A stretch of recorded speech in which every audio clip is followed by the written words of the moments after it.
मैं क्यों करूं ये प्राणायाम जिसको तुम बोलते हो अनुलोम विलोम है, कहाँ है? अगर तुम अनुलोम विलोम बोल के और इस शास्त्र को स्थापित कर दो तो मैं इसको डोगा और बियर योगा बोल के भी स्थापित कर दूंगा। बाबा रामदेव जी ने तो सबसे ज्यादा अनुलोम विलोम भस्त का मैंने पहले बोला कपालभाति कराया। हाँ, लेकिन अनुलोम विलोम का शास्त्रीय विवेचन कदाचित नहीं। आपको युवाओं में आक्रोश दिख रहा है, आपको योगाचार्यों में आक्रोश दिख रहा है। मेरे क्षेत्र की विकृति मुझे प्रताड़ित करती है और बनारसी ब्राह्मण होने के नाते मेरा तो जन्मसिद्ध अधिकार है कि मैं अपने शास्त्रों को ठीक करने के लिए उसे प्रश्न संगत बातें बोल के उसे ठीक कर सकता हूँ। योग क्या मानते हैं आप, लोगों के जीवन को अलाइन करता है? योग के स्वरूप को अगर आप स्वीकार कर लें तो निश्चित तौर पे योग अलाइन कर देगा। नाम किए ले लेते हैं, किसी को शिक्षा नहीं पता, किसी को कल्प नहीं पता, किसी को नृत्य नहीं पता, किसी को छंद नहीं पता, कुछ पता हो प्रश्न लगा या ना पता हो, पीआर तो अच्छा है। ऊर्जा यहाँ से निकलती है, सारे माध्यमों को छेदती हुई जाती है और उस हिस्से तक पहुंच जाती है और उसे चार्ज करने लग जाती है। यानी ऊर्जा तो ट्रांसफर होती है साहब, ये तो आपके एप्पल वाले ने सिद्ध कर ही दिया है। आप क्यों नहीं मानते हो अपने ऋषियों की? किस प्रकार का ध्यान करें? ऐसी परम शून्य अवस्था जिसका कोई डिस्क्रिप्शन। ध्यान का ही ध्यान नहीं होना चाहिए। ध्यान का ही ध्यान। एग्जैक्टली, ध्यान का ध्यान हो गया कि आपको ध्यान है तो फिर क्या ही ध्यान है? बैठे और कहाँ गुम है और फिर आंखें खुली तो कहाँ थे? सूर्य नमस्कार का भी बहिष्कार किया। इस्लाम नहीं करेगा तो कौन करेगा? योग सिर्फ धर्म और संस्कृति है या ये एक न्यूट्रल विज्ञान है? एक ऐसा विज्ञान है जो धर्म और संस्कृति को अपने साथ लिए हुए चलता चला जाता है। एक शब्द सुनाई देते हैं आज के समय, डिप्रेशन। हाँ। स्ट्रेस। सबसे खास बात क्या है कि जिसके कारण डिप्रेशन है उस कारण को पता ही नहीं कि मेरे कारण किसी और को कष्ट है। रील्स से योग सीखना कितना सही? रील से छोड़े पूरी वीडियो से सीखना बड़ा खतरनाक है। योग को पॉपुलर बनाने में सबसे बड़ा आप किसका योगदान मानते हैं? निश्चित तौर पे बाबा रामदेव का बहुत बड़ा योगदान है। वैश्विक रूप में यदि इसे पॉपुलर किसी ने बनाया तो वो नरेंद्र मोदी जी ने बनाया। योग साधना है या फिटनेस? साधना। योग से जीवन का सबसे बड़ा क्या लाभ है? कि आप जीवन को ही जान जाते हैं कि जीवन क्या है। योग जीवन को बता देता है।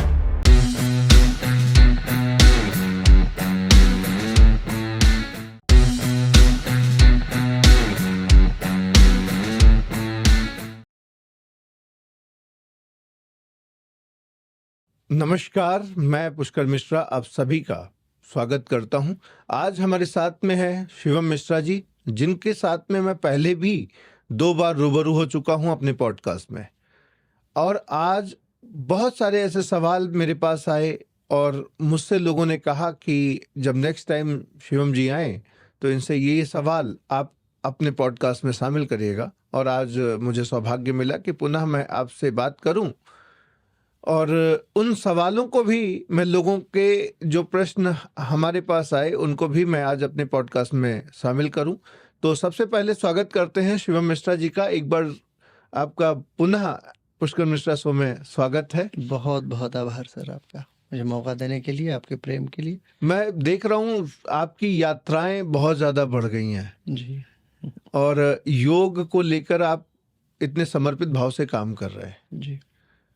तो आज थोड़ा सा मैं आपके साथ में जो रूबरू होना चाहूँगा कि जैसे आप एक योग विधा को उद्यमिता के तौर पे विकसित कर रहे हैं। जी। If I am right. जी। क्योंकि मैं देख पा रहा हूँ कि आप बहुत सारे शहरों में, भारतवर्ष में और कई सारे देशों में योग विधा को लेकर जा रहे हैं।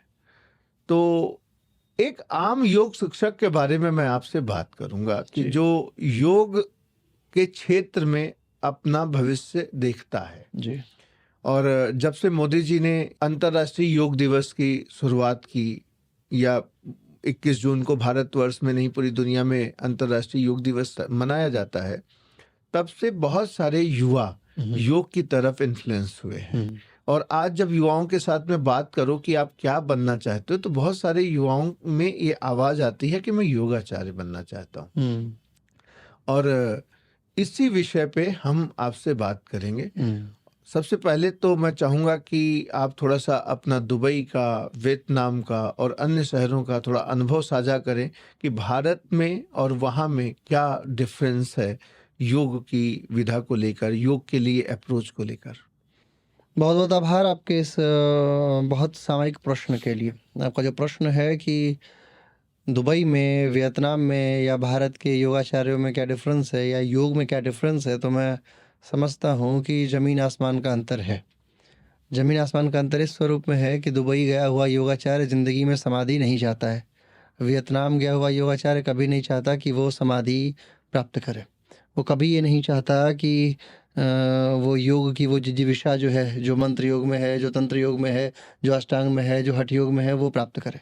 उसका सीधा सीधा उद्देश्य है, या तो वो प्रसिद्धि के परिप्रेक्ष्य में घूम रहा है, या वो पैसे के परिप्रेक्ष्य में घूम रहा है, या वो ये चाहता है कि अपने समाज में, जो भारत का समाज जो उसे बार बार ढकेल रहा है कि नहीं नहीं तुम प्रसिद्धि प्राप्त करो, उसके अन्वेषण हेतु किसी ना किसी देश में जा रहा है।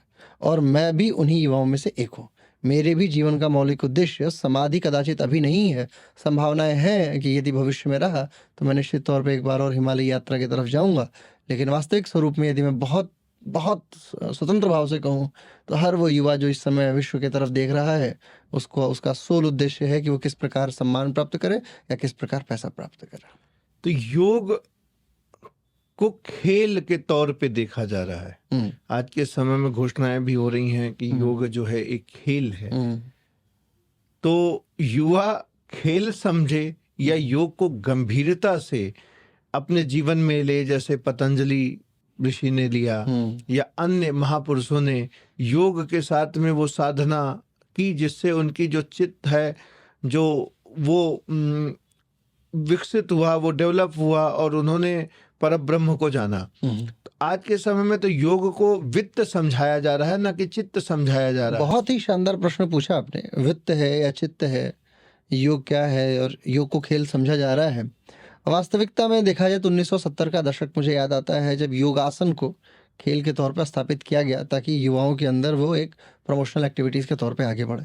धीरे धीरे वो खेल, वो फाउंडेशंस चली, फेडरेशंस चली, लोग आए, बच्चे जाते, आसन करते। फिर धीरे धीरे उसमें एक नई चीज़ जोड़ी गई, आर्टिस्टिक योगा। बच्चे अब गाने के साथ आसन करने लगे, गाना गाते। फिर उसमें रिदमिक बना, दो बच्चे एक जैसा आसन करने लगे और तमाम चीज़ें इसमें ऐड होती चलती चली गई। और कालांतर में सरकार ने इस बात को महसूस किया तो सरकार के साथ जाके और लोगों ने उसे खेल का दर्जा दिलवाने का पुरजोर प्रयास किया। तो योग खेल नहीं है। योगासन को युवाओं के मध्य में प्रचलित करने के लिए सरकार और कुछ लोगों की ये पूरी नियति रही है कि योगासनों को किस प्रकार युवाओं के मध्य तक पहुंचाया जाए। तो उसका सर्वस्व माध्यम जो है, सर्वसंगत माध्यम है, वो है योगासनों को खेल के रूप में प्रमोट किया जाए। और यही उद्देश्य रहा। इसका दो पक्ष है। एक बड़े विद्वान हैं डॉक्टर मरमत घरोटे, लोनावाला के बड़े अच्छे विद्वान हैं, तो वो हमेशा इसके विपक्ष में रहते हैं कि नहीं, मैं नहीं मानता, योगासन खेल नहीं होना चाहिए, योग की वृत्तियां समाप्त हो जाएंगी, योग उस स्वरूप में नहीं रह जाएगा। और मैं भी मानता हूँ कि योग उस स्वरूप में नहीं रह जाएगा। यदि योग खेल बन गया तो योग खेल बन जाएगा और फिर योग के साथ खिलवाड़ होना तय है। उसकी वृत्तियों में, उसके तमाम प्रश्नों में बहुत सारी प्रासंगिकता आ जाएगी। धीरे धीरे वो ऐसा लगेगा कि अप्रासंगिक हो जाएगा, अप्रासंगिकता आ जाएगी। परंतु मैं ये भी मानता हूँ कि योगासन की प्रतियोगिताएं अत्यंत आवश्यक हैं युवाओं के मध्य में लोकप्रियता को हासिल करने के लिए। अन्यत्र इसके इतर, क्योंकि बच्चे समाधि के पक्ष में नहीं है, उन्हें नहीं लेना देना। सारा का सारा समुदाय बच्चों का शंकर नहीं हो सकता, आचार्य शंकराचार्य नहीं हो सकता कि वो 12-13 वर्ष की आयु में जाए। हर व्यक्ति नचिकेता नहीं हो सकता, हर व्यक्ति प्रहलाद नहीं हो सकता, हर व्यक्ति ध्रुव नहीं हो सकता। तो हर व्यक्ति कोशिश ये भी है कि वो समाधि प्राप्त नहीं करना चाहता, लेकिन ये ज़रूर है कि यदि आपने इंटरेस्ट जगा दिया तो निश्चित तौर पे वो एक दिन अच्छे से इस व्यवस्था में आगे बढ़ जाएगा। तो दोनों बातें महत्वपूर्ण हैं, दोनों पहलू महत्वपूर्ण हैं। योग क्या मानते हैं आप, लोगों के जीवन को अलाइन करता है? योग अलाइन करता है। यदि आप योग के स्वरूप को अगर आप स्वीकार कर लें तो निश्चित तौर पे योग अलाइन कर देगा। हाँ, अब तो ये है कि जीवन किसी का कैसा है। अब आप एक चीज़ मुझसे पूछें कि गंगा का जल पवित्र होता है तो मैं उत्तर दूंगा हाँ साहब पवित्र होता है। लेकिन क्या वो, अब आप मेरे सामने एक गिलास नाले का पानी दे दीजिए, एक बाल्टी नाले का पानी दे दीजिए और बोलिए ये लो पवित्र गंगा जल, इससे इसको पवित्र करके दिखाओ। मैं कोई भी मंत्र फूंक लूँ, उस पूरे गंगा जल को उसमें उड़ेल दूँ तो भी मैं उसे पवित्र नहीं कर पाऊंगा। इनफैक्ट गंगा जल भी जाके उस नाले के पानी में नाले का पानी हो जाएगा। और मेरे पास एक गिलास गंगा का जल हो और उसमें एक बूंद नाले का पानी डाल दूं तो वो गंगा जल फिर नाले का पानी हो जाएगा। अगर योग में शक्ति है, हाँ। योग में ये बताया जाता है मन, शरीर और आत्मा का मिलन ही योग है जी। तो नाले का पानी क्यों नहीं शुद्ध हो सकता? अगर किसी के विचार विकृत हैं, सोच विकृत है, आचार विचार में विकृति है, तो यदि योग में शक्ति है तो उसमें शुद्धता क्यों नहीं लाई जा सकती? बिल्कुल ठीक कह रहे हैं आप, क्यों नहीं लाया जा सकती। देखिए सब चीज़ का प्रोसेस है। मुझे अगर नाले का पानी साफ़ करना है तो उसके लिए तमाम तरीके की फ़िल्ट्रेशन प्रोसेस होती है। वो एक ही बार में यदि आप सोचें कि एक बूँद ये रहा और दूसरा बूँद उसमें मैं डालूँ और उसको फिर तुरंत फिट कर दूँ, उसे फाइन कर दूँ, तो ये संभव नहीं है साहब। बीटाडीन होता है, बीटाडीन के अंदर विटामिन सी का गोली जब आप डालिएगा तो देखेंगे बीटाडीन तुरंत वो ब्लैक पानी से तुरंत व्हाइट पानी में कन्वर्ट हो जाता है। वो त्वरित गति से कार्य करता है। केमिस्ट्री है, बहुत सिंपल केमिस्ट्री है। परंतु जब आप योग की बात करते हैं तो योग को फ़िल्ट्रेशन प्रोसेस के लिए बहुत बहुत विधियों से गुजारा जाता है। अब आप ये बताइए कि मैं आपसे बोलूँ कि योग फॉलो करना शुरू कीजिए, योग करना शुरू कीजिए। आपके क्लाइंट्स कहते हैं योग करना शुरू कीजिए, हमारे क्लाइंट्स कहते हैं कि हम योग कर रहे हैं, सर हायर किया हुआ है। योग कर रहे हैं कि आसन कर रहे हैं? प्रश्न ये है। योग यदि करते तो पहले दिन का लेसन जानते क्या होता? अहिंसा होता, यम होता। यम में मैं आपको समझाता कि अहिंसा क्या होती है, और फिर मैं आपको बताता कि मनसा वाचा कर्मणा 3 प्रकार की हिंसाएं हैं जिनसे आपको ऊपर उठना है। पहले इसका अभ्यास करो, फिर मैं अगले अभ्यास की तरफ जाऊंगा, फिर मैं सत्य की तरफ पहुंचूंगा। अहिंसा, सत्य, आस्ते, मतलब ब्रह्मचर्य, अपरिग्रह, इन सब तक होते हुए योग शुरुआत होती है। और योग में भी कौन सा योग है? अब आप योग में जनरली जब मैं योग बोल रहा हूँ या आप योग बोल रहे हैं तो अष्टांग योग को रेफर करते हैं हम लोग। अन्य बहुत प्रकार का योग है साहब। जिस योग को आपको किसका, अब जैसे भक्ति योग है, भक्ति योग के लिए कोई प्रोटोकॉल नहीं है, किसी भी व्यवस्था से शुरू कीजिए। भक्त तो भक्त होता है, प्रथम भक्ति संतन कर संगा, द्वितीय भक्ति मम कथा प्रसंगा, गुरुपद पंकज सेवा, तीसर भक्ति अमान। मतलब आप गुरुओं की सेवा कीजिए, ये भी एक तरीके से योग के स्वरूप में आ जाएगा। तो योग जब आप कहते हैं तो you have to be very specific कि आप किस योग की बात कर रहे हैं। यदि आप बात करते हैं अष्टांग की तो यम मैं आपको सिखाता, आसन आज सीखते के हैं। समय में युवाओं का हाँ। की इतनी बड़ी बड़ी भागदौड़ भरी जिंदगी है, ठीक बात है। और हम देखो एक स्पीच देना अलग मैटर होता है, बिल्कुल। और प्रत्येक व्यक्ति की जीवन में जाके उतर के महसूस करना ये एक अलग मैटर ठीक बात। होता है। तो इस भाग दौड़ भरी जिंदगी में युवा योग को कैसे अडॉप्ट करें, कैसे वो अपने जीवन में इसको शामिल करें? कौन सा भाग दौड़? आप व्यस्त हैं या अस्त व्यस्त? ये सोचना होगा आपको कि आप व्यस्त हैं या अस्त व्यस्त हैं। वो जिन युवा की आप बात कर रहे हैं, जिन जनजट की बात कर रहे हैं, जनजी की बात कर रहे हैं, ये रात को 1 बजे तो सोते हैं सब, 1-2 बजे के आसपास इनको नींद आएगी। बैठ के इनका काम है कि फ़ोन चलाते रहना। अगले दिन सुबह 9 बजे उठेंगे सब। मेरे दिन की शुरुआत 4 बजे हो जा रही है, आपके दिन की शुरुआत 9 बजे हो रही है, यानी 5 घंटा मेरे पास स्पेयर टाइम बचा। उन 5 घंटों में मैं जो कार्य कर पाऊंगा, क्योंकि सूरज मुझे विटामिन डी सुबह ही देगा। रात में भी तो 9-10 बजे सो जाते। मैं वही कह रहा हूँ कि अगर आप रात्रि के 9 बजे शयन कर रहे हैं और वो जो रात को 1 बजे जाग रहा है, उसकी प्रोडक्टिविटी में और मेरी प्रोडक्टिविटी में ज़मीन आसमान का अंतर होगा। यदि आप रात को कार्य करते हैं तो रात को कार्य करते हुए एक सीमा तक आप आगे बढ़ पाएंगे। हम जानना चाहेंगे कि एक इंसान को किस भांति जीवन शैली में, क्योंकि आज के समय में युवा हेल्थ अवेयरनेस युवाओं के अंदर बहुत ज्यादा आ रही है, और हम युवा में हर एक इंसान आज के समय में मॉडल बनना चाहता है, स्मार्ट, सुंदर दिखना चाहता है। मैं 1 मिनट के लिए आपको रोक रहा हूँ इसके लिए। आप मुझे उन युवाओं को डिलीट कर दीजिए जो युवा इंस्टाग्राम के लिए, फेसबुक के लिए या टाइट टी शर्ट्स पहन के फिटनेस को प्रमोट करते हैं, इनको हटा दीजिए। यदि कोई युवा जो बहुत ढीला कपड़ा पहन सके, जो इंस्टाग्राम और फेसबुक हटा सके, ऐसे युवाओं का प्रश्न है तो आपका प्रश्न प्रशंसनीय है। ऐसे प्रश्नों के लिए, नहीं तो लोग क्या है, दिखावे के लिए ज़्यादा जीवन जी रहे हैं।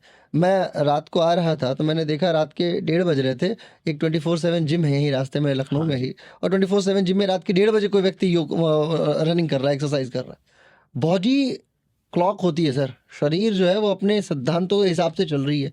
किसी भी समय आप उसे भगाए जा रहे हैं, दौड़ाए जा रहे हैं, तो शरीर क्या तो ये तो अज्ञानता है ना। मैं यही बात तो कहना चाह रहा हूँ कि उसे क्या करना है जानते हैं? उसे ये दिखाना है कि हाँ मेरे पास बहुत बहुत अच्छी बॉडी है, बहुत अच्छा सा शरीर है, फेसबुक इंस्टाग्राम पे उसकी पोस्ट वैसी होंगी, गाना वैसा होगा, रील्स वैसी होगी, लोग पसंद कर रहे होंगे, यही उसकी दुकान है। आप जैसे मंदिर की मैं बात करता हूँ कि मंदिर आप जाते हैं, ऐसे लोगों को केदारनाथ के शुरुआती स्तर पे रोक दीजिए जिनके हाथ में फ़ोन है। अगले वर्षों से आप देखिए केदारनाथ में दिखने वाली भीड़ ही नहीं होगी। फोटो नहीं होगी तो भीड़ नहीं होगी, लोग ही नहीं जाएंगे। वृंदावन में भी रोक सकते हैं। वही मैं कह रहा हूँ कि प्रेम कहीं मंदिर आप में कहीं भी जाइए, आप रोक दीजिए, आप मना कर दीजिए कि आप कैमरा मत ले जाओ, फोन ले जाओ। देखिए सारे युवाओं की भक्ति और सारे युवाओं का जो आप प्रेम जिस बात की कल्पना कर रहे हैं कि युवाओं में बड़ा बड़ा क्रेज है फिटनेस को लेकर, ऐसा नहीं है। उन्हें तो सिर्फ प्रदर्शन की व्यवस्था में जाना है, दिखाना है, और आप उसे प्रेज को वाह वाह वाह क्या बात है, क्या शरीर बनाई तुमने, तो ये खुश हो जाएगा। वो जाके अपने पेट का 6 पैक बना के बिना फोटो खींचे रह ही नहीं सकता, और फोटो खींच के स्टेटस पे, स्टेटस क्या है हिंदी में मैं उसे औकात बोलता हूँ। स्टेटस पे हम क्या अपलोड करते हैं? अपनी औकात। तो हर व्यक्ति अपनी अपनी औकात अपलोड कर रहा है और औकात पे सबको प्रशंसा भी चाहिए। मैं तो बहुत कम स्टेटस अपलोड करता हूँ, मेरे लोग ये बात जानते हैं कि मैं व्हाट्सएप वगैरह पे स्टेटस नहीं अपलोड करता, फेसबुक पे बस सूचनाएं डाल देता हूँ जो आवश्यक है और अपने सिद्धांत के हिसाब से। औकात लोग अपलोड करते हैं कि मेरा पेट ठीक है, और जिसका पेट ठीक नहीं है वो परेशान हो जाता है बेचारा, नकारात्मकता उसको घेर लेती है। आज के समय में योगाचार्यों का भी तो पेट निकल आया। ये बहुत सही बात कही आपने। कौन से योगाचार्य हैं? वो योगाचार्य जो पैसा कमाने के लिए मुर्गों की भांति भागते हैं। 5 बजे उठ के उनका अलार्म बजता है, 5 बजे वो रात भर जो है वो पार्टीज़ में एंजॉय कर रहे हैं, उसके बाद फिर सुबह 4:50 पे अलार्म कुकड़ू कू करता है और फिर मुंह हाथ धोया और धो के तुरंत पहुंच गए क्लास में, और वो क्लास वाला टीचर को ये आइडिया नहीं लग रहा है कि वो नहाए, उसे नहाना चाहिए या नहीं नहाना चाहिए। क्लाइंट जो है वो देख रहा है। मैं आपको बताऊं, न जाने कितने योगाचार्यों को जानता हूं सर जो योग की कक्षा बिना स्नान किए ले लेते हैं प्रातःकाल। मतलब खुद फ्रेश नहीं होते। यदि 6 से 7 की कक्षा है तो 6 से 7 की कक्षा लिए, उसके बाद घर आके फिर नहाते धोते हुए फ्रेश होता है। ये नियम है योग का। तो ऐसे लोगों के साथ तो यही होना है जो आप कह रहे हैं। शिक्षक और विद्यार्थी को दोनों को स्नान करके योग करना चाहिए। विद्यार्थी देखिए विद्या के अर्थ में आया है। शिक्षक साधारण नहीं होता। मैं हमेशा ये बात बोलता हूँ, शिक्षक अतुलनीय होता है, उसे आचार्य बोलते हैं। आचार्य कौन है? जिसका आचरण स्वीकार करने योग्य है। यदि आचार्य का आचरण ही बड़ा जो है अनैतिक पूर्ण होगा तो क्या स्थिति होगी? आप क्या कल्पना करते हैं? वो शिक्षक है, आचार्य है, वो किसी कार्य का नहीं, वो सिर्फ जाके एक विषय वृत्ति पे जाके बोल के वापस चला आने वाला है। मैं आपकी सारी बातों को समझ रहा हूँ जी। जो बात आप कह रहे हैं, मुझे ऐसा प्रतीत हो रहा है कि आपके अंदर समाज में जो सोच है या योगाचार्यों की सोच है, उससे आप में एक आक्रोश है। देखिए मेरा क्षेत्र है ये योग जो है, ये मैं जो भी हूँ मैं योग से ही हूँ। मेरे क्षेत्र की विकृति मुझे प्रताड़ित करती है, कुरेदती है मेरे हृदय के किसी कोने में कि ये क्या चल रहा है योग में, कौन इसे सुधारेगा, कौन बातें करेगा। मैं अभी पिछले दिनों एक बात बोल दिया कि तुम लोग श्वास के संदर्भ में चीजें सीखो, वैज्ञानिक हो जाओ। ये चेक करके आओ कि नेजल सेप्टम में क्या है, ये चेक करके आओ कि ट्रैकिया में क्या है, ये चेक करके आओ ब्रोंकीज में क्या है, ब्रोंकियल टैग एल्वोलाई सैक में क्या है, ये सब पता करके आओ ब्रोंकियल ट्रैक्स में क्या है। तो मेरे को ज्ञान देने वाले गुरुओं की कोई कमी नहीं थी। सबने बोला अच्छा तो स्वर विज्ञान कहाँ गया, अच्छा तो फिर हठ योग वाले सर मूर्ख है। मैं कहता हूँ सब मूर्ख है। तुम्हारे जैसे व्यक्ति के लिए तो तुम भी मूर्ख हो कि तुम्हें ये नहीं पता कि स्वर विज्ञान का गोल गोल चक्कर घुमा के स्वर विज्ञान, आप ये समझिए कि आप बात ईड़ा पिंगला और सुषुम्ना की करते हैं, कुहू और अलम्बुशा की कौन करेगा? और भी 10 नाड़ियाँ, उनके 8 नाड़ियाँ, उनके विषय में कौन बातें करेगा? आपने कभी क्यों नहीं बोला कि हाँ मुझे दुर्गा का मंत्र मुझे याद करना है, छिन्नमस्ता का नाम कौन लेगा? नाम सुना आपने कि 10 विद्याएं हैं, उसमें छिन्नमस्ता नाम की भी कोई शक्ति है जिसका उपयोग करके हम त्याग और समर्पण सीख सकते हैं? कभी आया आपके मस्तिष्क में कि कोई यंत्र ऐसा हो जो हमारे मस्तिष्क में बने? कभी आपने चक्रों को धारित करने वाला मंत्र बोला? बात करते हो स्वर विज्ञान की। ये सारे योगाचार्य जो बोलते हैं कि स्वर विज्ञान पे बातें कीजिए, आपने तो अपना नया शास्त्र गढ़ दिया मैंने। तुम्हारे जैसे बेवकूफ़ों को जो ऐसे बेवकूफ़ है खास करके जो आके बोलते हैं कि नहीं मैं स्वर विज्ञान के हिसाब से पढ़ाता हूँ, हमारे इन्होंने ये कहा। मैं आपको एक बात बताऊँ सर, योग एकमात्र ऐसा क्षेत्र है जहाँ के दो विद्वानों में खूब द्वंद्व है। आप क्या समझते हैं कि हठ योग प्रदीपिका और घेरण्य संहिता जो हठ योग की बिल्कुल एक्यूरेट पुस्तक है, इन दोनों में आपसी प्रेम चल रहा है क्या? एक बताती है कुछ आसन, एक बताती है कुछ आसन। एक 32 का नाम लेती है, एक अलग ही नाम लेती है। एक कहती है नहीं ये षटकर्म है, एक कहते हैं कि नहीं ये षटकर्म है। एक आती है उनकी हठ रत्नावली, वो कहते हैं नहीं कपालभाति ये है। हठ योग प्रदीपिका के लेखक जो है वो बोलते हैं स्वात्माराम जी नहीं कपालभाति ये। मतलब आप सोचिए कि कितना द्वंद्व है। उपनिषदों की मैं बात करता हूँ, चलिए बाकी बातें छोड़ दीजिए। बड़े बड़े धर्मगुरु तो खैर सोचेंगे कि क्या ही बात है, लेकिन मैं आपको बता दूं कि मेरे पास तो वो मेरे नाम के टाइटल के अंत में मिश्रा लगा पड़ा है, और बनारसी ब्राह्मण होने के नाते मेरा तो जन्मसिद्ध अधिकार है कि मैं अपने शास्त्रों को ठीक करने के लिए उसे प्रश्न संगत बातें बोल के उसे ठीक कर सकता हूँ। मैं बोलता हूँ, आप किस उपनिषद की बात करते हैं? ईश की, केन की, कठ की, प्रश्न की, मुंडक की, मांडुक की, छांदोग्य की, ऐतरेय की, तैतरीय की, बृहदारण्यक की। 10 महत्वपूर्ण उपनिषद मानते हैं। इनमें से किन में समानता है? कोई बोलता है कि परब्रह्म विष्णु है, कोई बोलता है कि परब्रह्म शिव है, कोई बोलता है ब्रह्मा ही ब्रह्म है, कोई बोलता है इन सब के पार कुछ और है, वो ब्रह्म है। मैं कौन से उपनिषद को मानूं कि मैं आपको स्वीकार कर लूं? अरे सर, बेवकूफों को ये भी नहीं पता कि ऋग्वेद में कितने सूत्र हैं और क्यों है। मतलब उन्हें ये नहीं पता कि गायत्री माता है कि सविता देवता को समर्पित मंत्र है। आदो को ये नहीं पता कि गायत्री नाम की कोई देवी नहीं है, मतलब एग्जिस्ट नहीं करती है। आप उसे शक्ति के स्वरूप में पूछे, that is also okay, that's fine. मैं खुद भी गायत्री के शक्ति स्वरूप का आराधक हूँ, मैं उनकी शक्ति की आराधना करता हूँ। पता तो हो एटलीस्ट कि गायत्री एक छंद का नाम है। गायत्री छंद में प्रश्न लिखे, मतलब श्लोक लिखे गए, इसलिए उस मंत्र का नाम गायत्री छंद है। हाँ? तो कितने प्रकार के छंदों का उपयोग किया, मतलब ऋग्वेद, यजुर्वेद, सामवेद, अथर्ववेद, धनुर्वेद, जाने क्या कहते हैं आयुर्वेद, तमाम चीज़ें, वेद उपवेद, दुनिया भर की चीज़ें। किसी को शिक्षा नहीं पता, किसी को कल्प नहीं पता, किसी को नृत्य नहीं पता, किसी को छंद नहीं पता, और इन सब को जानने वाले व्यक्ति के ऊपर आप आइए, आपको करना क्या है? कोई संदेश जा रहा है आपके बीच में रील्स के माध्यम से, पता हो प्रश्न लगा या ना पता हो, पीआर तो अच्छा है। यही चीज तो है सर। ये कौन बोलेगा? मैं योगाचार्यों को जागृत करने के लिए उनके विरोध में बोलता हूँ, और मैं आपको गारंटी देता हूँ, अगर कोई योगाचार्य जिसके अंदर बहुत फड़फड़ाहट है कि नहीं मैं अपने विषय को संरक्षित कर सकता हूँ, आधुनिक जमाने का, मैं किसी बड़े व्यक्ति को चैलेंज नहीं करता, मतलब इस तरह अपमानित भाव में नहीं कहता, लेकिन यदि बहुत फड़फड़ाहट है योग विषय पे, तो आइए बैठते हैं साथ में, आप बताइए कि हाँ मैं फ्री हूँ, और उन्मुक्त रूप से लाइव कार्यक्रम हम करते हैं, और बैठ के फिर चलेगा, फिर आप अपनी बातें रखिए और मैं अपनी बातें रखता हूँ, फिर देखिए कौन क्या बात है। और मैं एक भी बात शास्त्रीय नहीं कहूँगा, मैं सिर्फ तर्क की बात करूंगा, रैशनल थॉट्स दूंगा आपको। ये क्यों है? मैं एक जनरल व्यक्ति हूं, मैं क्यों करूं ये प्राणायाम जिसको तुम बोलते हो अनुलोम विलोम है, कहां है? और तुमने अनुलोम विलोम क्यों बोला इसको? अगर तुम अनुलोम विलोम बोल के और इस शास्त्र को स्थापित कर दोगे, तो मैं इसको डोगा और बियर योगा बोल के भी स्थापित कर दूंगा, क्योंकि तुम भी उतने बड़े आतंकवादी हो जितना बड़ा मैं आतंकवादी हूं। बौद्धिक आतंकवाद बोलता हूं इसे मैं। अनुलोम विलोम, हाँ। बाबा रामदेव जी ने तो सबसे ज्यादा अनुलोम विलोम भस्त का, मैंने पहले बोला कपालभाति कराया। हाँ, तो यही चीज मैं बता रहा हूँ कि शास्त्रीय विवेचन, मैं उन लोगों को चैलेंज कर रहा हूँ। देखिए, बोलने को तो मैं योग बोलूँ, जोग बोलूँ, जोगी बोलूँ, जोगा बोलूँ, इट्स ऑल्सो फाइन, लेकिन अनुलोम विलोम का शास्त्रीय विवेचन कदाचित नहीं है। ये बात सबको ही पता है। वो नाड़ी शुद्धि, नाड़ी शोधन का था, उसे ही इधर से लिया तो विलोम विलोम। एक्चुअली मैं आपको एक और बात बताता हूँ, गजब की बात है। एक हमारे मतलब कुछ ऐसे गुरु हैं जिनको मैं गुरु मानता हूँ, लेकिन मेरी मुलाकात ही नहीं उनसे कभी। मैं उनको सिर्फ सुन के मानता हूँ। अच्छा। एक नित्यानंद मिश्रा है, कभी आपको अवसर मिले तो आप उनको सुनिए। वो भाषाविद हैं, बड़े शानदार विद्वान व्यक्ति हैं, IITian हैं, और बड़ा शानदार वक्तव्य जारी करते हैं, और कहते हैं कि विलोमार्थक शब्दों की परिव्रज्या क्या है। किसी भी विलोम शब्द को अगर आप लेके आते हैं तो उसका एक्चुअली विलोम शब्द एग्जिस्ट नहीं करना चाहिए था। विलोम शब्द अपने आप में एक पूर्ण अर्थ लिए हुए है, विपरीत अर्थ नहीं लिए हुए। समानार्थक शब्द नहीं होना चाहिए था, पर्यायवाची नहीं होना चाहिए था। जो किसी भी शब्द का जो पर्यायवाची है वो उसका एक पर्टिकुलर अर्थ लिए हुए है। ये बताइए, मैं एक साधारण सी बात पूछता हूँ, आप पानी पी रहे हैं ना, ये क्या रखा हुआ है हमारे सामने? ये गिलास जो है ये क्या है? पानी है, राइट? मैं आपको बोल भी सकता हूँ कि साहब ये रहा जल, ये जल आप पी लीजिए। ये बताइए, शिवलिंग पे आप क्या चढ़ाते हैं? पानी की जल? जल भी चढ़ाते, जल ही चढ़ाते हैं उसे। जब भी आप शिव पे चढ़ाएंगे तो ये नहीं बोलेंगे पानी चढ़ाने जा रहा हूँ, आपको लगेगा यार अर्थ उतना शानदार नहीं निकल रहा है, जल देने जा रहा हूँ। सही बात है। सूर्य भगवान को भी, सूर्य को भी अर्घ देते हैं तो जल देते हैं, आप पानी नहीं दे रहे। यानी पानी का समानार्थक शब्द है। मैं कहना ये चाहता हूँ, ऐसे बहुत सारे शब्द हैं जिनका अपना ही अर्थ है। ऐसे ही अनुलोम विलोम एक शब्द निकला और शब्द बनते हुए चला आया। मैंने बताया आपको कि चाइनीज विद्वानों ने पिजन एंड क्रियोल की थियरी दी है।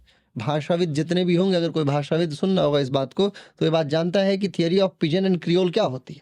उसमें एक शब्द इस जनरेशन को सुना दिया गया, शब्द अर्थ का अनर्थ हुआ, अगले जनरेशन में वो परमानेंट शब्द सेटल कर जाता है। यही theory of pigeon and creole है।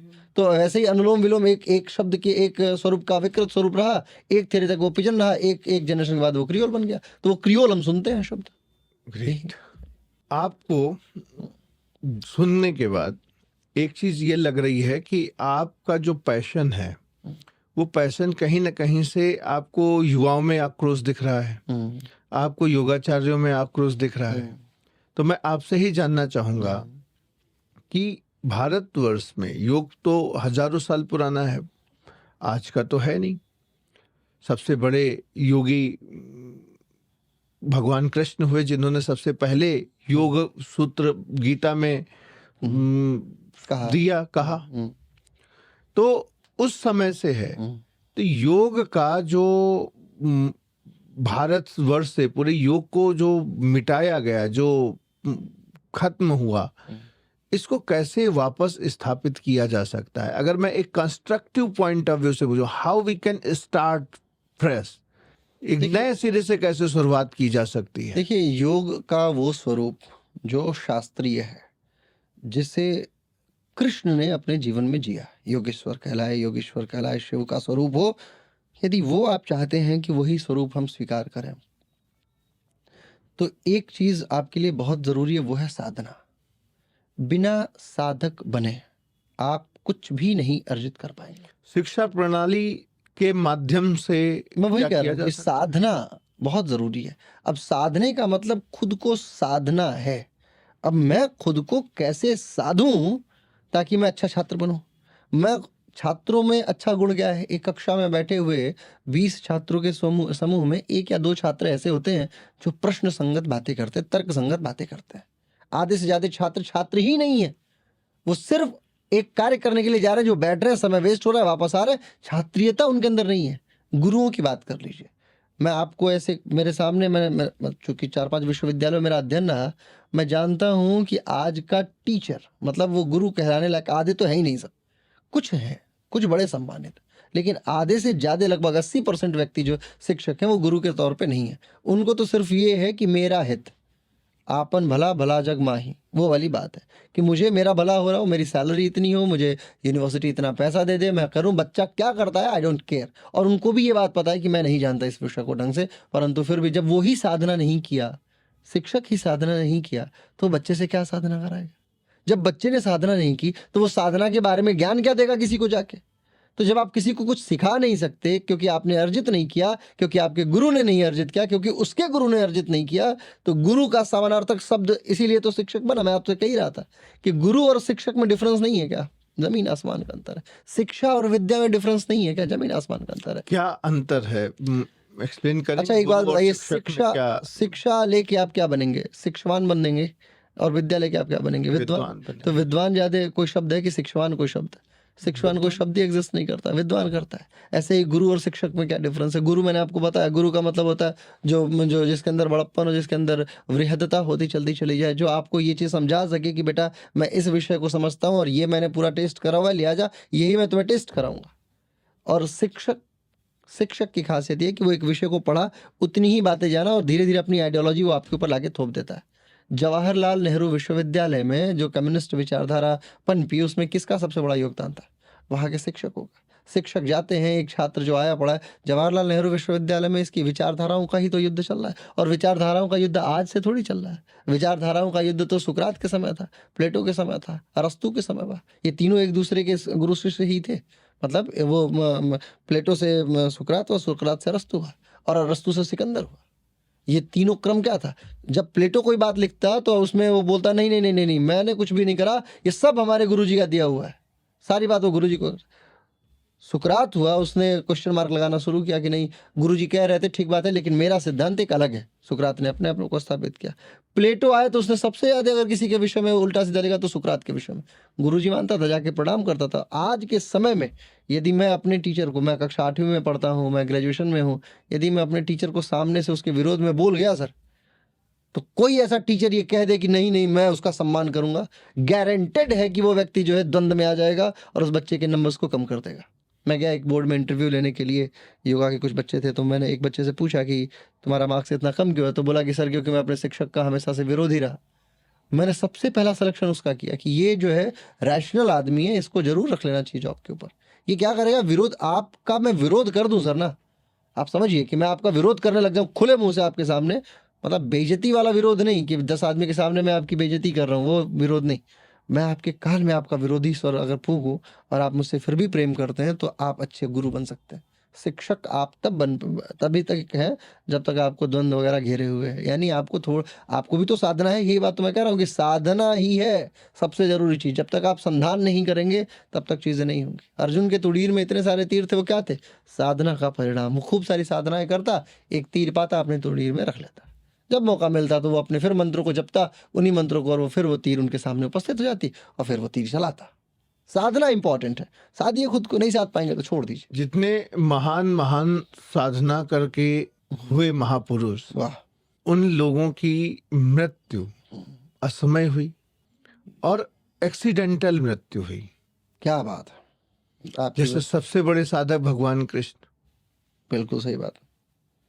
उनकी भी एक्सीडेंटल मृत्यु थी, एक्सीडेंटल मृत्यु थी, प्राकृतिक नहीं थी। प्राकृतिक नहीं स्वामी विवेकानंद जी अल्पायु में दुनिया छोड़ के गए। थी। बिल्कुल 36 वर्ष बाद दयानंद सरस्वती जी, जहर दे के मार ऐसे करके अनेकों अनेक महापुरुष हैं दिया।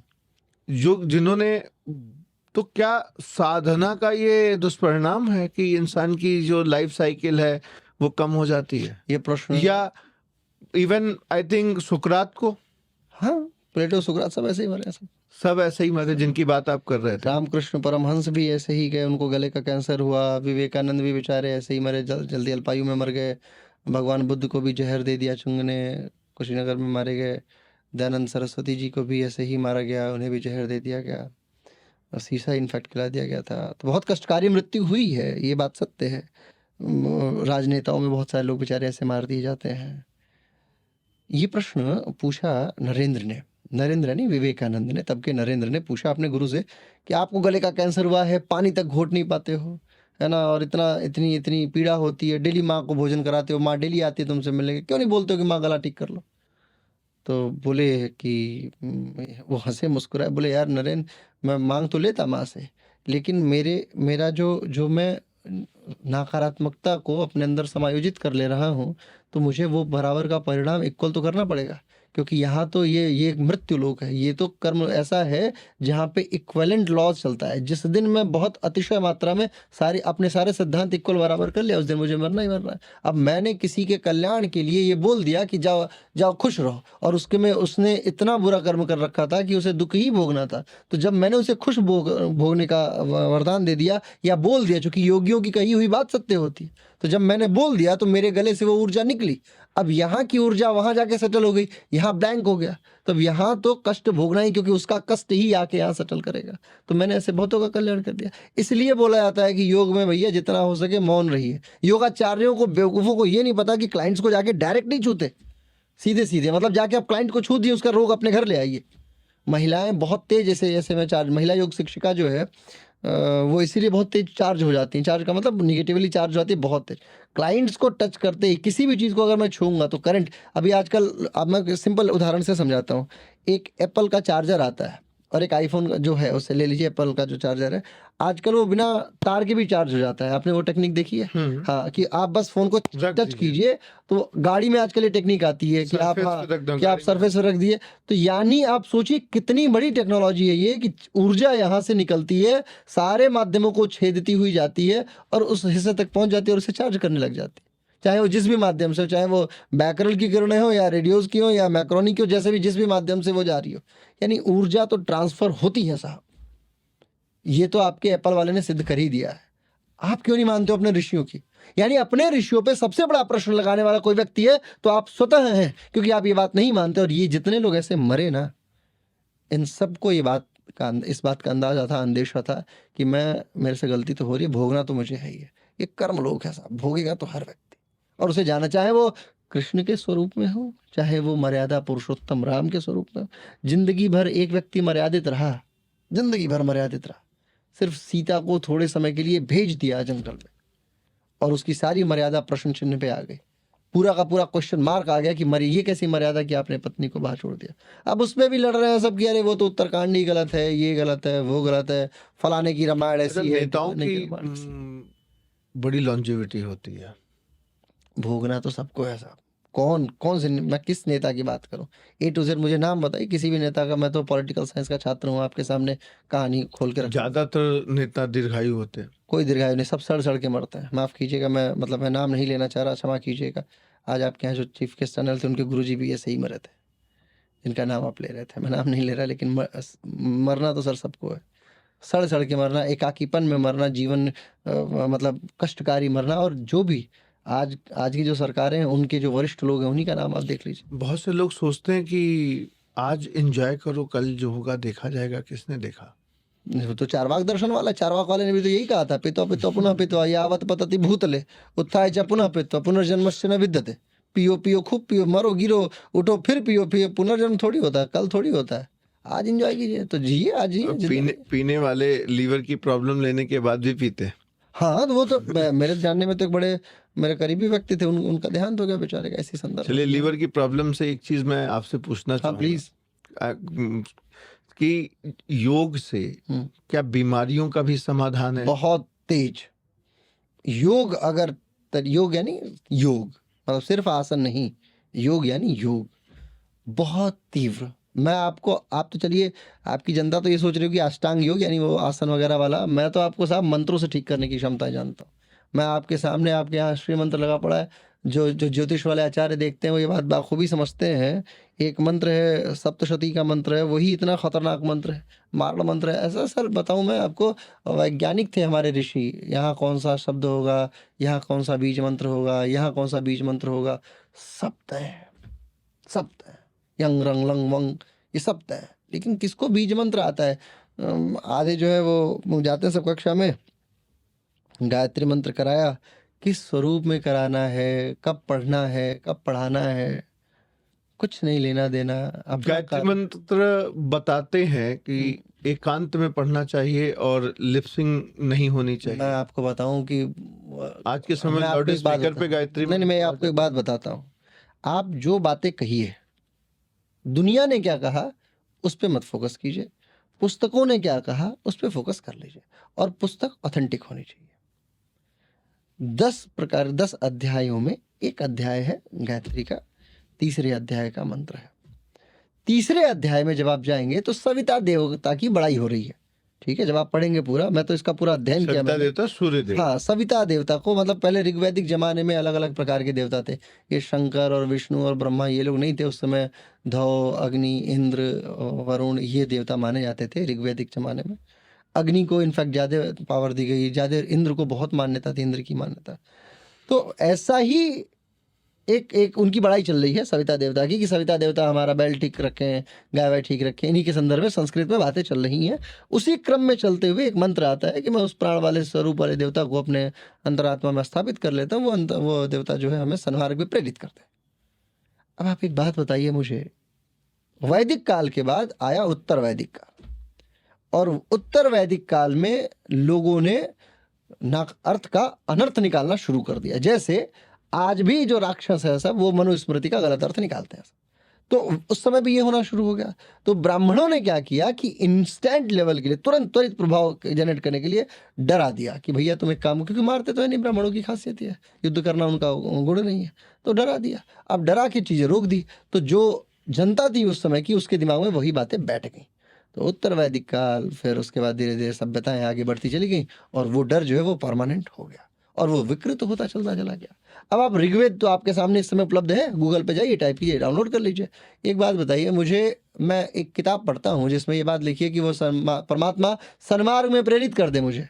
अब ये बात महिलाओं को नहीं पढ़नी चाहिए, ये बात कान में पढ़नी चाहिए। भाई आप यही तो कह रहे हैं। मैं आपसे ये कह रहा हूँ कि सर आप जो है, आप हमारे गुरु समान हैं, कृपया करके मुझे अच्छे मार्ग में प्रशस्त कीजिए। अब ये बात मैं कान में आपके कहूँ, मैं ये महिला ये बात नहीं कह सकती, ये बात जो है रोड पे नहीं कही जा सकती, क्या है इसमें ऐसा? और इसी बात को हमारे गुरु जी ने, पंडित श्री राम शर्मा आचार्य जी ने इसे ही सर्वसुलभ कर दिया। यही बात बताया सबको, पूरी दुनिया को, कि भैया ऐसा है, ऐसा कुछ भी नहीं है जिसको लेके आप बहुत परेशान होते हैं कि नहीं नहीं नहीं ये नहीं करना चाहिए। बड़े बड़े पंडित जी लोग आते हैं, और मैं जानता हूँ, चूँकि काशी का हूँ, विद्वत परिषद को जानता हूँ। हरिनारायण गुरु जी इस संदर्भ में बड़ी शानदार बात करते हैं, आजकल अध्यक्ष हैं उसके विद्वत परिषद के। बोलते हैं सब बेवकूफ़ है, सब उल्टी सीधी बात है, जो मन में आए सो स्थापित कर दो। ये मत देखना कि जिसके लिए स्थापित करो वो बेचारा जिंदा भी है या नहीं है। यानी एक व्यक्ति जो है, किसान है, उसके ऊपर इतना लोड कर दीजिए आप कि वो मरी जाए, वो बोले ही ना, डर के भाग जाए। और ये कौन क्या जानते हैं आप? इससे ये भी एक टेक्निक है लोगों को हटाने के लिए। अपनी क्रिश्चियनिटी को सिंप्लीफाई कर दिया। एक मोमबत्ती लेके जाओ, गॉड को थोड़ा सा दारू चढ़ाओ, गॉड मान जाएगा, बात खत्म। दारू चढ़ाओ? और क्या, क्रिश्चियनिटी में बहुत ज़्यादा वो है कि आपको ईश्वर को वाइन पसंद है, ईश्वर को वाइन दी जाती है क्रिश्चियनिटी में। बात नहीं जानते आप जाइए कैथोलिक, अरे सर 20 प्रकार के क्रिश्चियंस हैं, आप ये भी बात आश्चर्य से जानेंगे। वियतनाम में जाइए, उनके भगवान को तो सिगरेट चढ़ाई जाती है, सिगरेट अनिवार्य है उनके सामने रखना। नहीं, हमारे यहाँ भैरव बाबा को, वही तो आप बताइए, भैरव भगवान को, मैं गया था महाकाल मंदिर पे, मैं पहुंचा, भैरव भगवान के सामने अंग्रेजी शराब की 20 दुकानें। अच्छा। अब हाँ, मतलब आप ये सोचिए, उनसे आप जाके पूछे वहाँ पे जो बेचने वाले, वो कह रहे हैं भैरव भगवान को तो रॉयल स्टैग चढ़ाइए, एक ब्रांड मेरे को बोला। अच्छा। अब मैंने बोला भैरव भगवान को रॉयल स्टैग?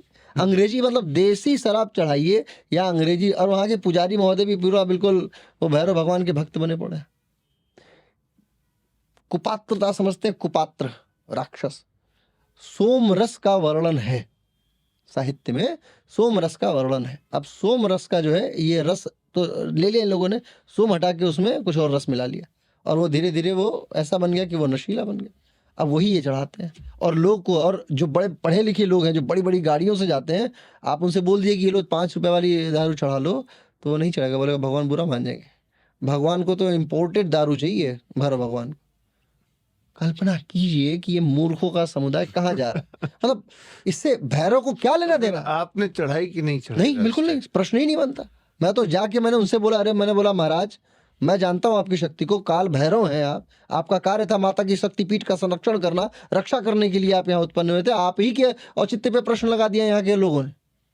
आप समझ रहे हैं ये क्या है, क्यों भैरव प्रकट हुए थे? भैरव का कार्य था कि वो अनुरक्षण दें, वो शक्तियों का जो है जितनी भी शक्तिपीठें हैं उसकी रक्षा करें। परंतु भैरव को दिखा दिया कि ठीक है, अच्छा भैरव, इसका तात्पर्य ये, उसका तात्पर्य ये, धीरे धीरे ये वो कुत्ता बैल भेड़ बकरी सब बना के और दारू तक पहुंचा दिए सब। और उससे किसका लाभ हो रहा है?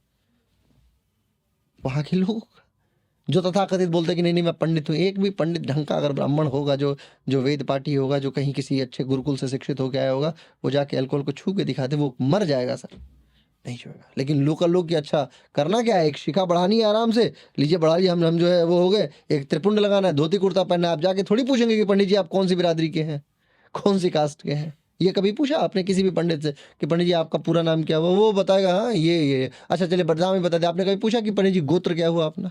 जाके देखिए बाबा धाम झारखंड में, वहाँ के जितने भी झा ब्राह्मण हैं वो सुबह शाम दोनों टाइम मछली खाते हैं। समझ रहे हैं आप? तो वो बोलेंगे नहीं नहीं हमारा विवेकानंद खुद मछली खाते थे। और वो उनसे पूछा भी गया कि आप तो मछली खाते हैं, आप कैसे पंडित? बोले तो हमारी संस्कृति है। तो प्रश्न तो देखिए सर, मैं बताऊँ आपको, प्रश्न तो सबके ऊपर है। बस ये है कि कुछ लोगों से लोग डर खाते हैं। अभी मैं बोल दूंगा आपसे कि शनि भगवान को 2 शब्द बोल के दिखाइए, तो आप सोचेंगे हे भगवान भय कैसे मैं बोलूँ उनके विरुद्ध में। आप मेरे से बोलिए, मैं बोल के दिखाऊंगा, आराम से मुस्कुरा। और मेरा भगवान यदि शनि मेरे स्वामी हुए तो मैं 100% गारंटी देता हूँ कि शनि खुश होंगे मेरे विषय में, जब मैं उनके विषय में 4 बात बुरी ही बोल रहा हूँ। तो आपने वो कहानी सुनी कि विष्णु के घर पे पहुंचे जो है भृगु ऋषि और जाके उनके छाती पे जोरदार लात मारी थी। ईश्वर तो मतलब गलतियों पे स्वीकृति प्राप्त करने का अधिकार है, ईश्वर स्वीकार कर लेता है। तो आपको ये समझना होगा कि क्या है, किस दिशा में जा रही हैं चीजें।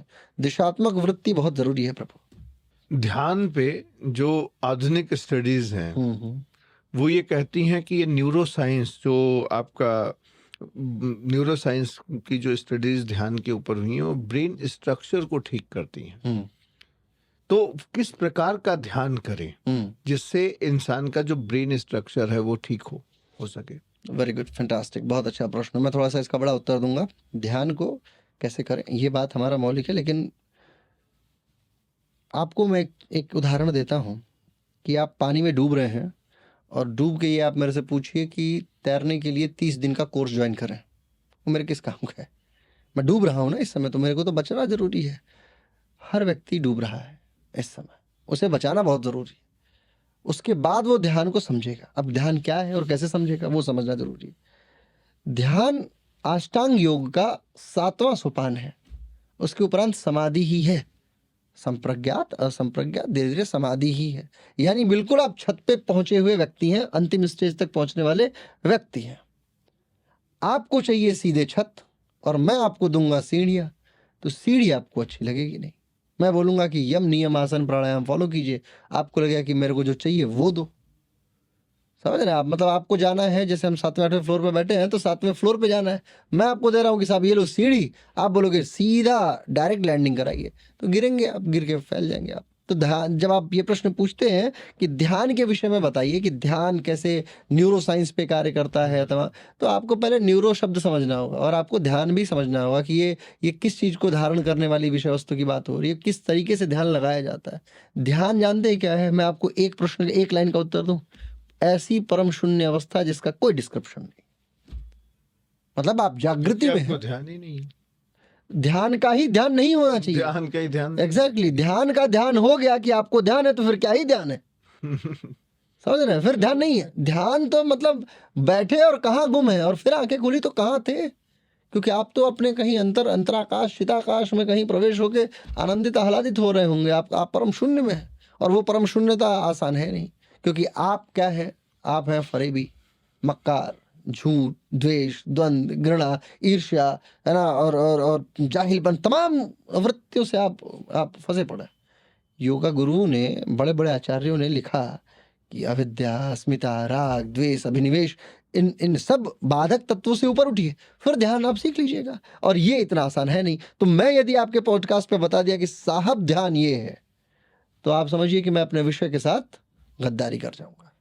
यदि ध्यान सीखना है तो वो एक लंबी प्रोसेस है। आप ये बात बस इतना जान लीजिए कि ध्यान को अनायास यदि कोई आपको बेच रहा होगा कि join my meditation classes, so make sure कि वो उस चीज़ को चख चुका हो।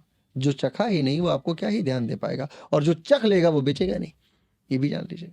जो चख लेगा वो ये बात जानता है कि it's not so easy to give you. एक लाइन में मैं उत्तर आपको दे ही नहीं सकता कि साहब what is dhyan, how to do meditation and all. हाँ, इधर हम गुड मार्केटिंग पर्सन, मैं बड़ा अच्छा व्यापार विपणन कर लेता हूँ, मार्केटिंग कर लेता हूँ, then I must tell you कि ध्यान इज समथिंग लाइक ना, आप अपने चिदाकाश में पहुँच जाएंगे। आपको शून्य होना है, कमर गर्दन सीधी करें, आंखों का मध्य बिंदु दें, ध्यान रखें, भावना कीजिए कि सूरज देवता आपके आंखों के मध्य बिंदु है, इत्यादि इत्यादि इत्यादि। हाँ, लेकिन मार्ग यही है, ये भी करना है। फिर सत्य, अहिंसा, आस्ते, ब्रह्मचर्य, परिग्रह, शौच, संतोष, तप, स्वाध्याय, ईश्वर प्राणिधान इत्यादि इत्यादि फॉलो करते करते करते आप यहाँ तक पहुँचेंगे। लेकिन इसका अभ्यास प्रतिदिन करते रहें, ये चीज।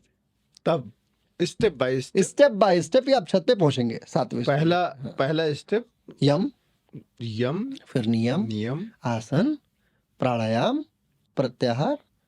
प्रत्याहार का मतलब इंद्रिय निग्रह, control of your sensory organs. I can say कि इंद्रिय निग्रह करें, आप इंद्रियों को कंट्रोल करें। उसके बाद धारणा, मेंटालिटी, मैं आपको कोई चीज़ दिखाऊं और आप उसकी विषय वृत्ति को समझ पाए। धारणा, मैं हमेशा एक उदाहरण देता हूँ, धारणाएं डेवलप होती हैं, और धारणाओं को डेवलप करने में सबसे बड़ा योगदान क्या है? इंद्रियों का। उदाहरण दूं? मैं आपको उदाहरण दिया अभी, क्या है? मेरे को कपड़ा सुखाना है, छत पे कपड़ा सुखाना है। मेरे लिए सबसे महत्वपूर्ण चीज क्या हो गई? जो डोर है उस पे ये कपड़ा। एग्जैक्टली। मैंने आपकी इंद्रियों को एक वो दिया ना, इल्यूजन कि क्या जरूरी है, क्योंकि आपकी आंखों की जो क्षमता है दिमाग को कंट्रोल करने की, वो कान से बहुत ज़्यादा है। अब अगर आंखों को बंद कीजिए आप, और अब आप सोचिए कि आपको किस चीज़ की सबसे ज़्यादा ज़रूरत है कपड़े को सुखाने के लिए। आंखें बंद रखें। किस चीज़ को सुखाने की सबसे ज़्यादा ज़रूरत है? धूप। आइए, कैसे उत्तर चेंज हो गया? अब भी मैं ये कार्य कर रहा था, ये बात ये आपकी जनता देख रही होगी।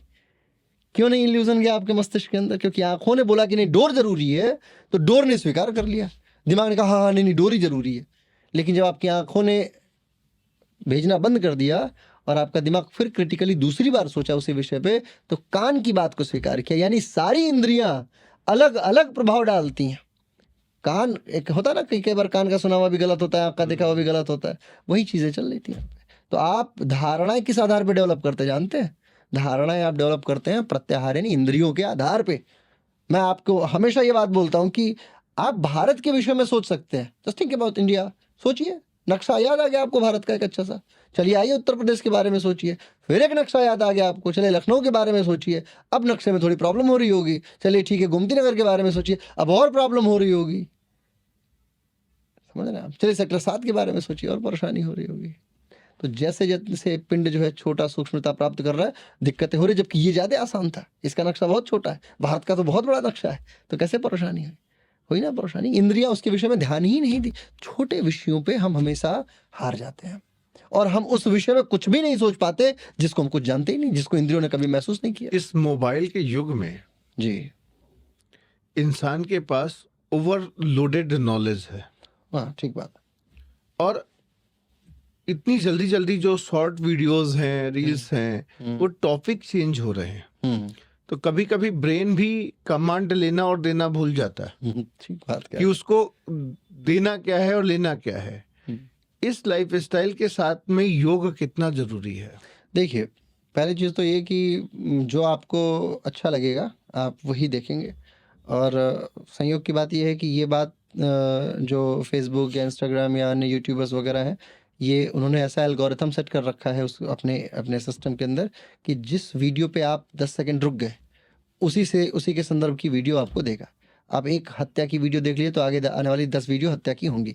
आप एक हंसी का वीडियो देख लिए तो आगे आने वाली 10 वीडियो हंसी की होंगी। आप एक नृत्य का देख लिए तो आगे आने वाली 10 वीडियो नृत्य की होंगी। वो सजेस्ट ही करता है कि उसको लगता है कि चाहिए 10 मिनट इस पे 10 सेकंड रुका, ये इंटरेस्ट हाँ मतलब इसका इंटरेस्ट ये है, और वो इंटरेस्ट के आधार पर वो देना शुरू कर देता है। तो मैंने जो आप पसंद करते हैं वही आपको चाहिए। तो आप योग पसंद करना शुरू कीजिए, योग आपका आने लग जाएगा। वो सिर्फ एल्गोरिथम उधर नहीं सेट है, ये इधर भी वही अब सेट है। जितना योग आएगा हाँ हाँ क्या वो सही है?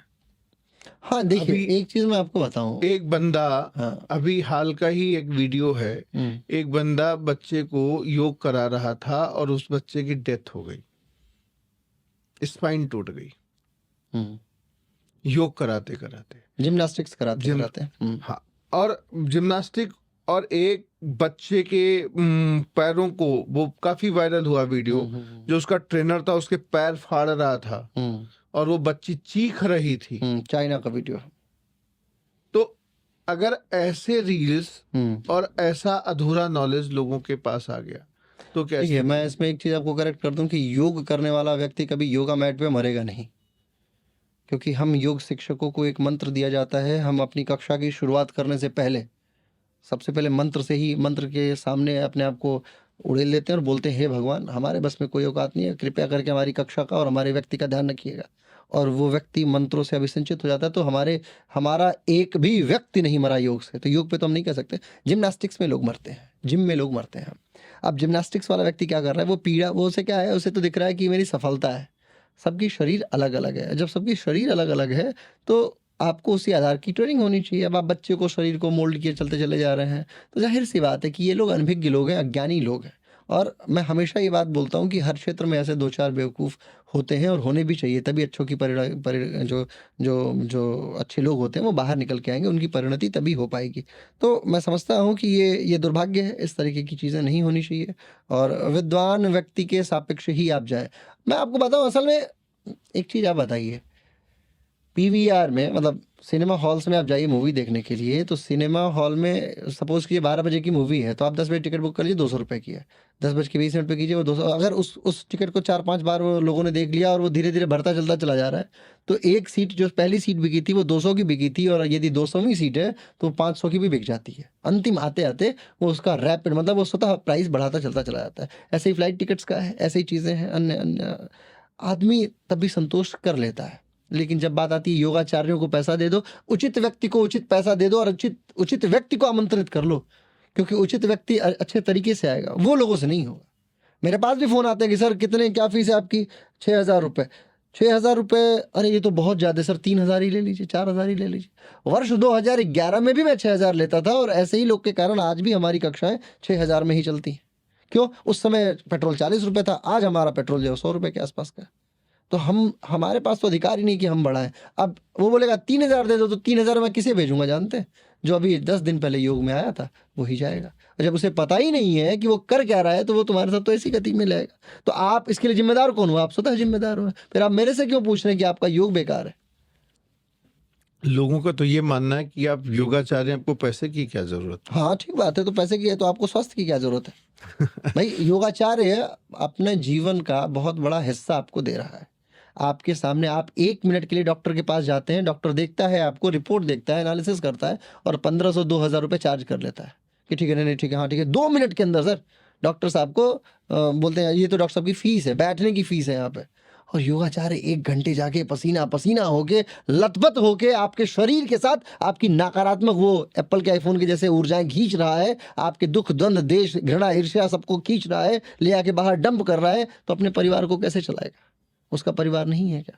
और यदि आपको लगता है कि नहीं योगाचार्यों को नहीं लेना चाहिए, तो मेरे हिसाब से आप बीमारी ठीक है, ठीक है, आप जाइए डॉक्टर्स के। मुझे नहीं लगता। हाँ, मैं आपकी जनता को कहना चाह रहा हूँ प्रभु, मैं आपकी जनता को कहना चाह रहा हूँ कि आप बीमारी ठीक है और आपको जाना चाहिए। आप डॉक्टरों के पास जाइए, बढ़िया बढ़िया दवाइयाँ खाइए। एक भी दवा ऐसी नहीं है जिसका कोई साइड इफेक्ट नहीं हो। आप मुझे एक दवा बता दीजिए जिसका कोई साइड इफेक्ट नहीं हो, तो मैं योग छोड़ दूँ। हर दवा का कोई ना कोई साइड इफेक्ट है। योग में मैं आपको सारी चीज़ें बता दूंगा जिसका कोई साइड इफेक्ट नहीं। अच्छा, आपको क्या लगता है कि योग जो है वो प्राइमरी लेवल के एजुकेशन से हमारे कोर्सेज में शामिल होना चाहिए? बिल्कुल होना चाहिए। योग योग शास्त्र का योग की एक कक्षा, अरे सर मैं बताऊँ आपको, ये भी इसमें भी मतलब गणित वाले को योग करवाने के लिए भेज देते हैं सब। टीचरों की व्यापक कमी है। सोशल साइंस वाला जो थोड़ा बहुत हिंदी हिंदी जानता है उस बेचारे को बोलते हैं चलो उसकी घंटी कक्षा है तो वो जाइए योग कीजिए। बीच में कोई भी स्पेयर टाइम बच रहा होता है, जब टाइम टेबल बच रहा होता है तो सुबह 8 बजे का है वो बच्चा 12-1 बजे उसकी उसकी उसकी वो बेल लगा देते हैं सबकी, एक ही बार में सारे बच्चों को ग्राउंड में नहीं भेज सकते करने के लिए। ये सब मैनेजमेंट ग्लिच है। लोगों को चाहिए कि योग को अपने अपने पूरा विश्व इसे इसे स्वीकार कर रहा है। आपको स्वीकार करना ही होगा। आप अपने अपने आवास के लिए, अपने बच्चों के लिए निश्चित तौर पे योग को प्राइमरी लेवल में स्थापित कर लीजिए। आप देखिए जीवन कितना संयमित हो उठेगा।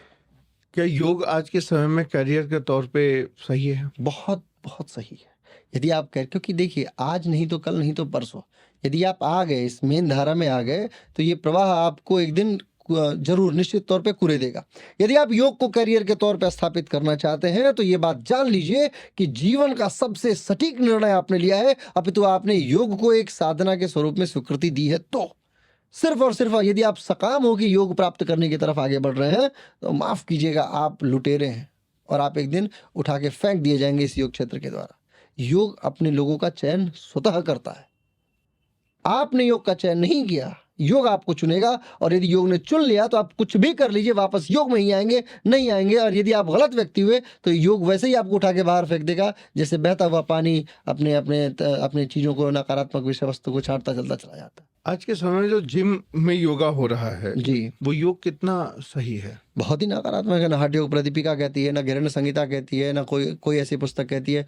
योगियों के लिए एक तो खुला वातावरण होना चाहिए। जिम में जाइए तो सारी चीज़ें रबड़ की हैं। जिम में घुसते एक तो रबड़ जैसी खुशबू आनी शुरू हो जाती है, सब कुछ उल्टा सीधा महक रहा होता है। उसी में आप प्राणायाम कर रहे हैं, उसी में आप आसन कर रहे हैं, पसीना स्वेटिंग ही है क्या सब कुछ। योग का मतलब आसन करते करते, इससे बढ़िया जाके जुम्बा वगैरह कीजिए, डांस वांस करके अपना वजन घटाइए, दौड़िए, भागिए। योग उसका नाम मत लीजिए।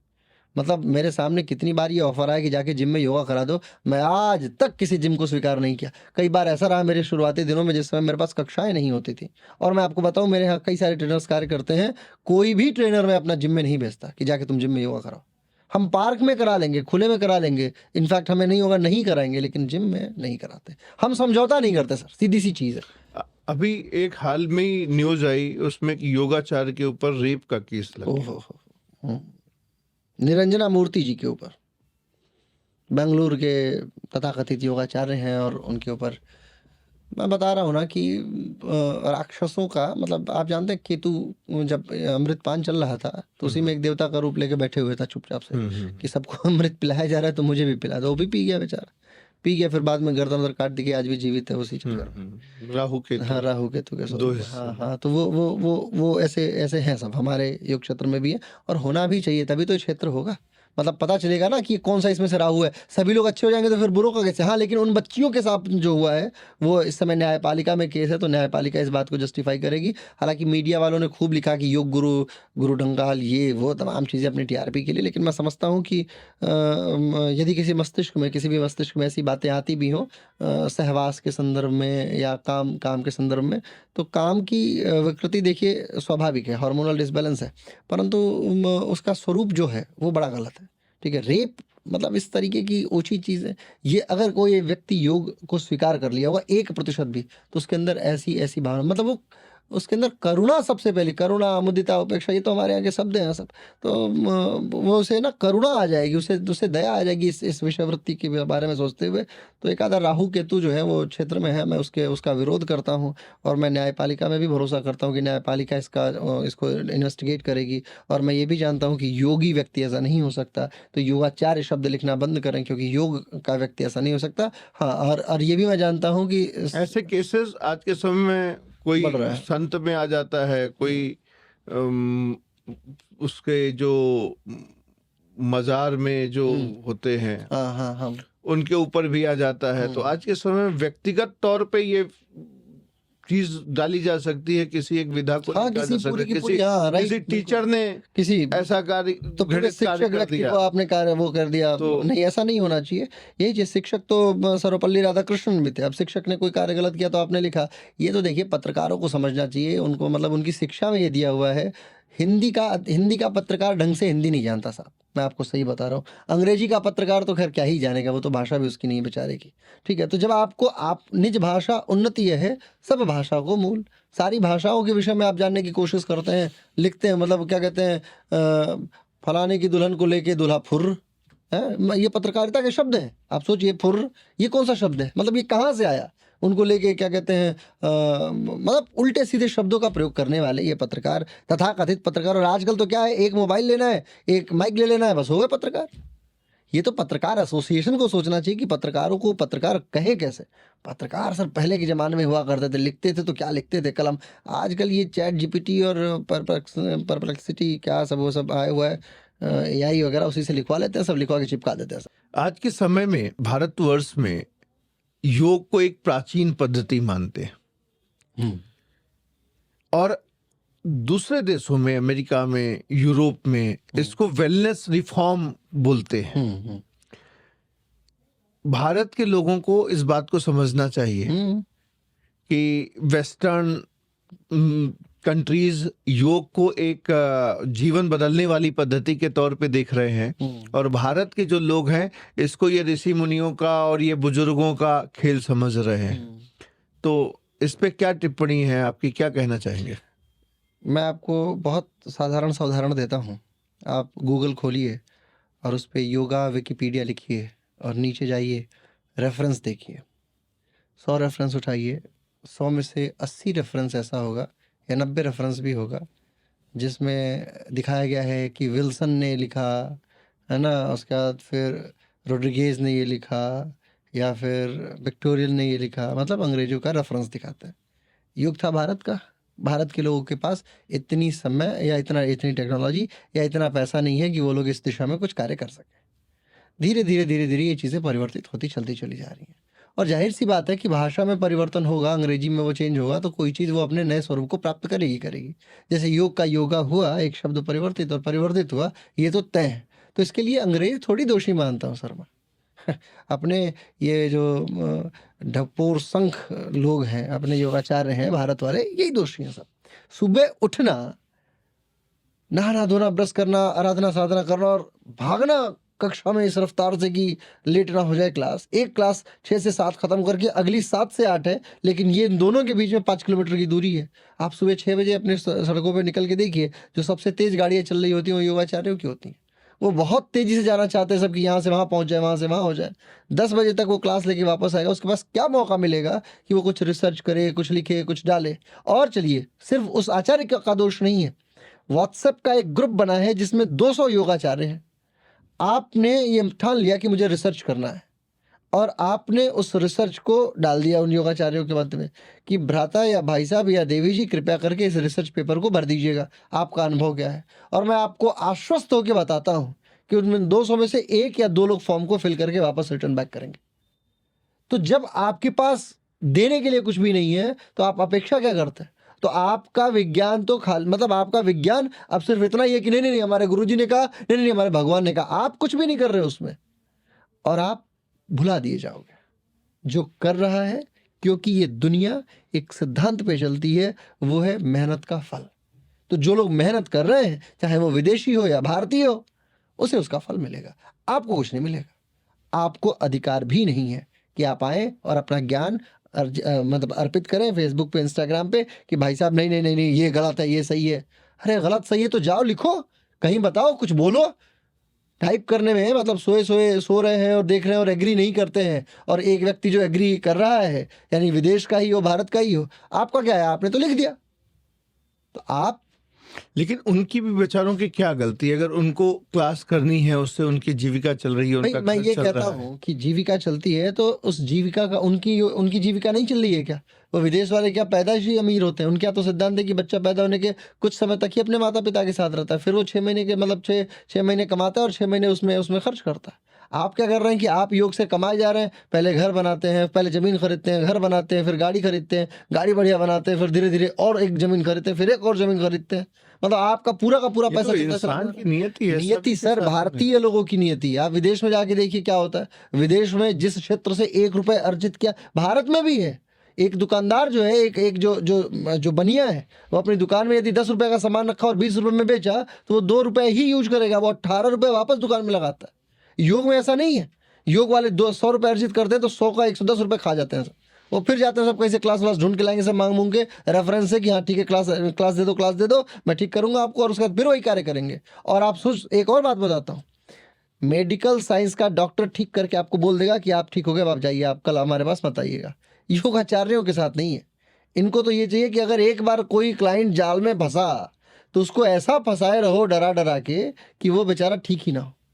अब एक योगाचार्य यदि एक क्लाइंट को ऐसा, कभी आपने सुना कि किसी योगाचार्य ने, होंगे 1-2% ऐसे लोग, लेकिन अधिकतर लोग ऐसे हैं कि यदि क्लास शुरू कर दी तो वो ठीक करके समाप्त नहीं करते कि नहीं नहीं खत्म हो गई क्लास, अब आप पूरी तरीके से स्वस्थ हैं, कृपया करके आप जा सकते हैं, अगली कल से कक्षा नहीं होगी। नहीं, तो पूर्णतः कैसे कोई स्वस्थ होगा ना, फिर तो समाधि की तरफ ऐसा नहीं है सर। पूर्णतया स्वस्थ का मतलब एक व्यक्ति जो सिरोसिस से परेशान था वो ठीक नहीं होगा क्या? एक व्यक्ति जिसको जो फैटी था, जिसके पास बहुत सारा फैट था, वो ठीक नहीं होगा क्या? जो एक व्यक्ति जो स्ट्रेस में था वो ठीक नहीं होगा क्या? थायराइड वाला व्यक्ति ठीक नहीं होता है क्या? किसी व्यक्ति को पीसीओडी वो ठीक नहीं होता क्या? कोई महिला है जो पीसीओडी से ग्रसित है वो ठीक नहीं होती है क्या? वो ठीक होती है, लेकिन योगाचार्य मना नहीं करता है, क्लाइंट बोलता है और क्लाइंट मना करके भगाता है। मतलब बेसिकली वो बेइज्जती करके भगा रहा है आपको कि मेरा कार्य हुआ प्रभु, मेरा गला छोड़ो, जाओ निकलो यहाँ से।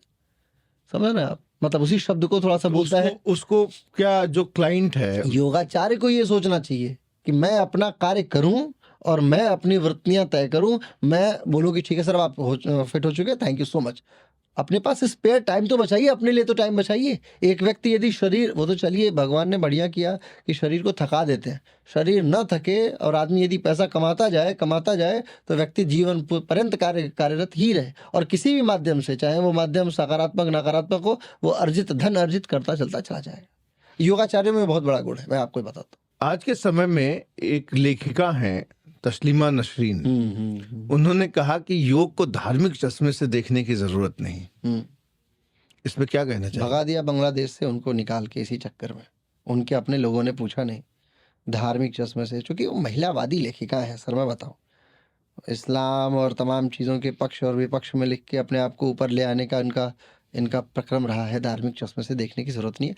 धर्म को आप समझते क्या है? मैं आपको एक पुस्तक बताता हूँ, पीवी काणे की पुस्तक है, धर्म के विषय में है ना, कि धर्म क्या है। उस अशोक से लेके पीवी काणे तक आप जाके देखिए, हर व्यक्ति का धर्म अपने अपने हिसाब से आता बढ़ता चला जाता है। रोमिला थापर एक लेखिका हुई है जेएनयू की, अभी भी हैं, जीवित है। वो भी धर्म के विषय में बात करती है। अशोक का धम्म जो था उसके विषय में बातें करते हैं कि व्हाट इज धर्म एक्चुअली। हम समझते हैं, हमारे शास्त्रों ने ये कहा कि धर्म एक ऐसा कर्तव्य है जो हर व्यक्ति को निभाना चाहिए। अब योग एक धर्म है कि नहीं? एक योग कैसा धर्म है? हर व्यक्ति के जीवन का धर्म है, आपको फॉलो करना है। अब धर्म का मतलब हिंदुइज्म, इस्लामिज्म, बुद्धिज्म, ये तमाम चीज़ें देखें फिर तो होली आकार। भाई बुद्धिज्म में जो 10 शील बताए गए हैं वो क्या है? वो अपने अपने योग का ही तो क्रम है। उसमें सम्यक दर्शन, सम्यक ज्ञान इत्यादि बातें की जाती है, वो सब योग का संदर्भ है, उपनिषदों का संदर्भ है। तो ऐसा नहीं है कि धर्म की निगाह से, और किसके निगाह से देखें फिर? भाई कर्म की निगाह से नहीं देखेंगे, धर्म की निगाह से देखेंगे नहीं, तो फिर बचा क्या योग में? बताइए किसके? और धीरे धीरे आप स्वीकार कर लेंगी, आप ये बोल देंगे कि नहीं धर्म की निगाह से मत देखो, फिर धर्म निरपेक्षता आएगी, फिर धीरे धीरे स्वीकार कर लेंगे नहीं ये तो कुछ इस्लामिक जो धार्मिक संगठन, उन्होंने कहा कि सूर्य नमस्कार का भी बहिष्कार किया। अरे करते ही हैं, इस्लाम नहीं करेगा तो कौन करेगा? आप समझिए। और बुद्धिज्म तो करेगा नहीं, है ना, जैनिज्म तो करेगा नहीं, इस्लाम को तो करना ही है। क्योंकि देखिए, अगर एक सरकार बननी है तो दूसरी सरकार को विरोध तो करना पड़ेगा, वो तो उनका प्रोटोकॉल है, जाहिर सी बात है। अब उनको ये नहीं पता कि सूर्य नमस्कार एक्चुअली है क्या। सूर्य को हम देवता मानते हैं, वो नहीं मानते हैं। ये इसमें हम देवता इस स्वरूप में मानते हैं कि भाई वो हमें ऊर्जा देते हैं। कैल्सीफेरॉल अगर आपके शरीर में आपको चाहिए, आपको कैल्शियम चाहिए, तो जाहिर सी बात है सूर्य की शरणागति ही आवश्यक है। हम सूर्य को देवता मानते हैं, वो नहीं मानते। हम पृथ्वी को देवता मानते हैं, मातृशक्ति मानते हैं, वो नहीं मानते। हम पर्यावरण को शक्ति मानते हैं, वो नहीं मानते। हम जल को, हमको देवता मानते हैं, वरुण देवता मानते हैं, वो नहीं मानते। तो ये तो अपना अपना वो है, भाग्य है, दुर्भाग्य है। मानना है मानो, नहीं मानना है मत मानो। क्या योग का इस्लामीकरण भी हो रहा है? खूब हो रहा है इस्लाम। और इसमें मैं आपको बता रहा हूं सर, भारत के कुछ योगाचार्य पूरी प्रबलता से लगे पड़े। और कैसे योगाचार्य लगे पड़े? बेवकूफ योगाचार्य। किस प्रकार का योगाचार्य? जो न केवल योग शास्त्र जानता है, अच्छा जानता है, अन्य शास्त्रों के संदर्भ में उसकी कोई वृत्ति नहीं है। मैं इसलिए ये बातें इसलिए कह रहा हूँ क्योंकि मैंने अपनी डिग्रियां बहुत सारे शास्त्रों में पूरी की और मैं पढ़ते हुए ये बात जान पाया हूँ कि किस प्रकार से एक सिद्धांत, एक आइडियोलॉजी सेटल की जाती है। अब आज जब योग सऊदी अरेबिया में आप पद्मश्री दे देते हैं, किस बात के लिए? भारत में योगाचार्यों की कमी है कि आप पद्मश्री दे देते हैं कि योगा का प्रमोशन हो रहा है। किस प्रकार का योगा का प्रमोशन हो रहा है कि आप ओम नहीं बोल सकते बैठ के? कोई भी योगासन करने वाले हैं, आप बोलते हैं कि नहीं नहीं ये ऐसे नहीं ऐसे होगा। सूर्य नमस्कार से सूर्य को हटा रहे हैं, नमस्कार को हटा रहे हैं, उसमें ओम सूर्याय नमः, ओम आदित्याय नमः, ओम रवये नमः ये मंत्र हटा रहे हैं। आप बोल रहे हैं नहीं नहीं इसको सिर्फ फिजिकली वो कीजिए। इस्लामीकरण की शुरुआत नहीं है क्या? और आप उसको सराहते भी हैं। सराहिए मत, आप सराहिए पद्मश्री मत, दे निंदता देते पड़ेगा। निंदिए मत, सराहना पड़ेगा। जान लीजिए सराह रहे हैं जिसे वो आपके लिए न काल बन गया तो आप मेरी बात कहिएगा। इस्लामीकरण तो होना ही है सर, आप तय कर लीजिए। और इस्लामीकरण में इस्लाम इज व्हाट? ईमान मुसल्लम मुसलमान बनाता था। अब किसका कितना ईमान बना पड़ा? आपस में 50 हिस्से में कटे पड़े हैं ये लोग। ये तुम सिया हो, तुम सुन्नी हो, तुम बरेलवी हो, तुम अलीगढ़ी हो, तुम पता नहीं क्या हो। इतनी सारी आइडियोलॉजीज क्रिएट कर रखी है। खुद से नहीं बनता, मतलब अपनी बातचीत अपने में ही प्रेम नहीं है। उसके बाद आप पकड़ ले आ रहे हैं कि ठीक है चलो सूर्य नमस्कार को भी कैसे अपना बनाओ। मेरे सामने एक आख्या आई कि हम आपसे ज़्यादा दिन से वो करते हैं, वज्रासन में हम बैठते हैं, अपनी पूजा अर्चना वज्रासन में करते हैं, तो ये वज्रासन आपका वज्र कैसे बन गया? अरे मैंने बोला वज्र इसका नाम ही इंद्र के अस्त्र के ऊपर के शस्त्र के ऊपर पड़ा हुआ है कि ये वज्र है इसका नाम। ठीक बात है, तो हो रहा है और इसमें भारतीय योगाचार्यों का खूब योगदान। क्रिश्चियनिटी के अंदर भी तो सूर्य नमस्कार के नाम बदल दिए। सूर्य नमस्कार देखिए, अंग्रेज क्रिश्चियनिटी देखिए, ये एक मैं आपको बात बताता हूँ। सूर्य नमस्कार बहुत इतना प्राचीन नहीं है जितना हम इसे कंसीडर कर रहे हैं। वैदिक शास्त्रीय नहीं है। कुछ आसनों का उसमें जो वर्णन है वो शास्त्रीय वर्णन है। सूर्य नमस्कार आधुनिक दिनों की खोज है। मतलब वो एक सेलेक्टेड प्रोसेस है जिसमें कुछ चीज़ें सेलेक्ट की गई, कुछ आसन सेलेक्ट किए गए। 8 और 4 आसनों का क्रम चलता है, 12 आसनों में चलता है, तो वो सेलेक्टेड है। और वो क्या करता है, अब चूंकि मुझे क्रिश्चियनिटी में क्या है, मुझे गॉड के सामने जाके प्रे करना है। अब गॉड के सामने प्रे करना है तो मैं सूर्य को गॉड क्यों मानूं? मैं सिर्फ जीसस को मानूंगा, क्राइस्ट को मानूंगा। तो मेरे लिए जाहिर सी बात है कि प्रश्न लगना तय हो जाएगा। हर जगह है ये।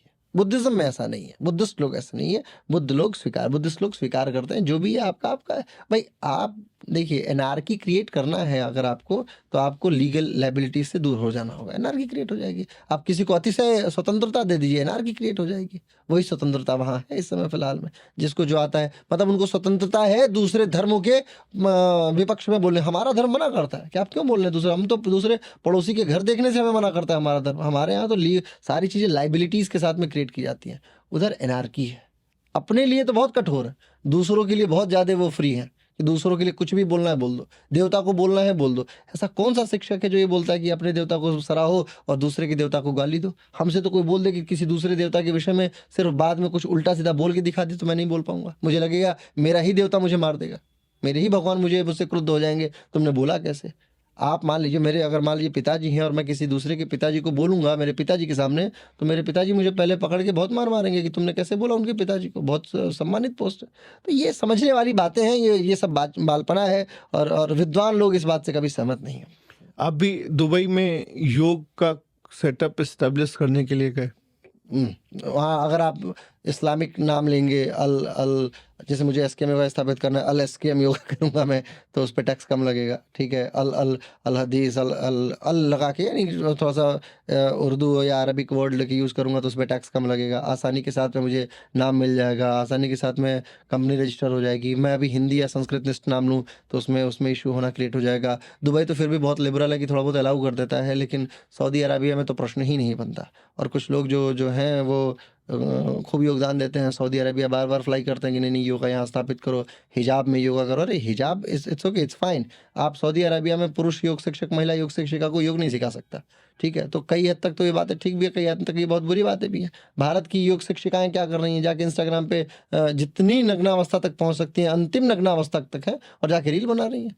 ठीक है, उसमें गाने का सिस्टम लगा दे रही हैं और गाना बना दे रही हैं। तो कई हद तक मुझे लगता है कि इनसे तो ज़्यादा बेहतर वही है सब बेचारे। कम से कम सलीके से तो कर रहे हैं, योगासन तो कर पा रहे हैं। उनसे ज़्यादा, मतलब आपको मैं क्या बताऊं सर, मतलब योग नहीं रहा इस समय के लिए। जितने इंस्टाग्राम वाले योगाचार्य लोग हैं लोग, तो वो मतलब उन्हें मुझे ऐसा लगता है ना कि इंस्टाग्राम पे जो भी लोग रील बना रहे हैं या पोस्ट डाल रहे हैं, उनको योग से मतलब नहीं है, उनको अपनी पॉपुलैरिटी से मतलब कि वो ओवरनाइट कैसे कैसे हो जाए? फेमस हो हाँ, जाए। हाँ, हाँ। उनको योग से कोई लेना देना और नहीं है या लोगों किसी को भी। अदर सब्जेक्ट से लेना। अब कोई बंदा ट्रेन के हम्म, पटरी पे लेट गया, ट्रेन उसके ऊपर से गुजर के गई, क्यों?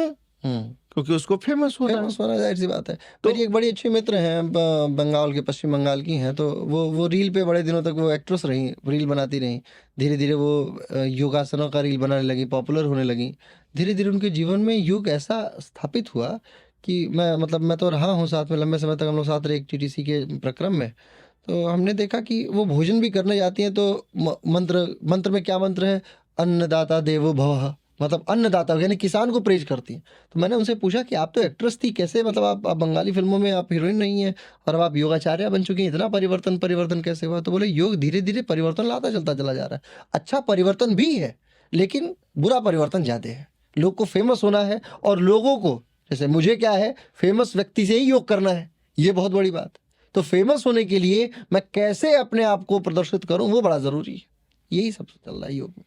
और कोई आपका अनुभव वियतनाम के साथ? व्हाट वियतनाम इज द देखिए, डिफरेंस इंडिया, दुबई, वियतनाम, इन देखिए तीनों वियतनाम के योग शिक्षक, अधिकतर योग शिक्षक जो है वो चैंपियनशिप वाले या अतिशय फ्लेक्सिबल वाले हैं। वियतनाम के लोग जिम्नास्टिक दिखावे में ज़्यादा रहते हैं। उनको चाहिए कि जो ज़्यादा फ्लेक्सिबल हो, जो ज़्यादा शरीर को मोड़ सके, ऐसा योगाचार्य चाहिए। ऐसे योगाचार्य वहाँ जाते हैं, खूब शरीर को मोड़ते तोड़ते हैं। किसी भी आयु वर्ग के लोगों के लिए वो किसी भी प्रकार का आसन इंट्रोड्यूस कर देते हैं। वियतनामी लोग बड़े सज्जन होते हैं, लिहाजा वो मोड़ते मोड़ते कुछ लोग तो अच्छा आसन करने लग जाते हैं। बहुत सारे लोग जो है वो पीड़ा और कष्ट को लेकर चलते चले जाते हैं। तो वियतनाम इस समय इस परेशानी से जूझ रहा है। दुबई में जो है वहाँ पे लोग व्यावसायिक होते चलते चले जा रहे हैं। एक एक कक्षाओं का 100 दिरहम वो लोग चार्ज करते हैं, यानी 22-23 हज़ार रुपये तक लोग चार्ज कर जा रहे हैं। इस तरीके का क्रम चल रहा है। तो दुबई में इस स्वरूप से आगे बढ़ रहा है। कुछ देशों में, इस्लामिक देशों में इस्लामीकरण होता चलता चला जा रहा है। ओमान हो गया, आप सऊदी अरबिया ले लीजिए, ईरानी देश हो गए, यहाँ पे तो आपके लिए बड़ा कठिन माहौल है योग को लेके। तो ये सब योग की बाधाएं हैं वैश्विक स्वरूप में। वहीं आप यूरोपियन कंट्रीज़ में चले जाइए तो आजकल एक टीटीसी का बड़ा क्रम चला है ना, कि टीटीसी कीजिए 200 घंटे में, 300 घंटे में, महीने भर में आप टीचर बन जाइए। तो ये है लोग सोचते हैं कि 2-4 किताबें पढ़ी, तुरंत टीचर काम को तमगा मिल गया, हम टीचर बन चुके हैं। तो ये भी एक बहुत बड़ी बाधा है कि हर दूसरे दिन 2000 योग टीचर तैयार हो जा रहे हैं। मैं तो आजकल इनको योग टीचर, टीटीसी वालों को योग टीचर नहीं बोलता, मैं इनको बोलता हूँ रक्तबीज बोलता हूँ, रक्तबीज योगाचार्य।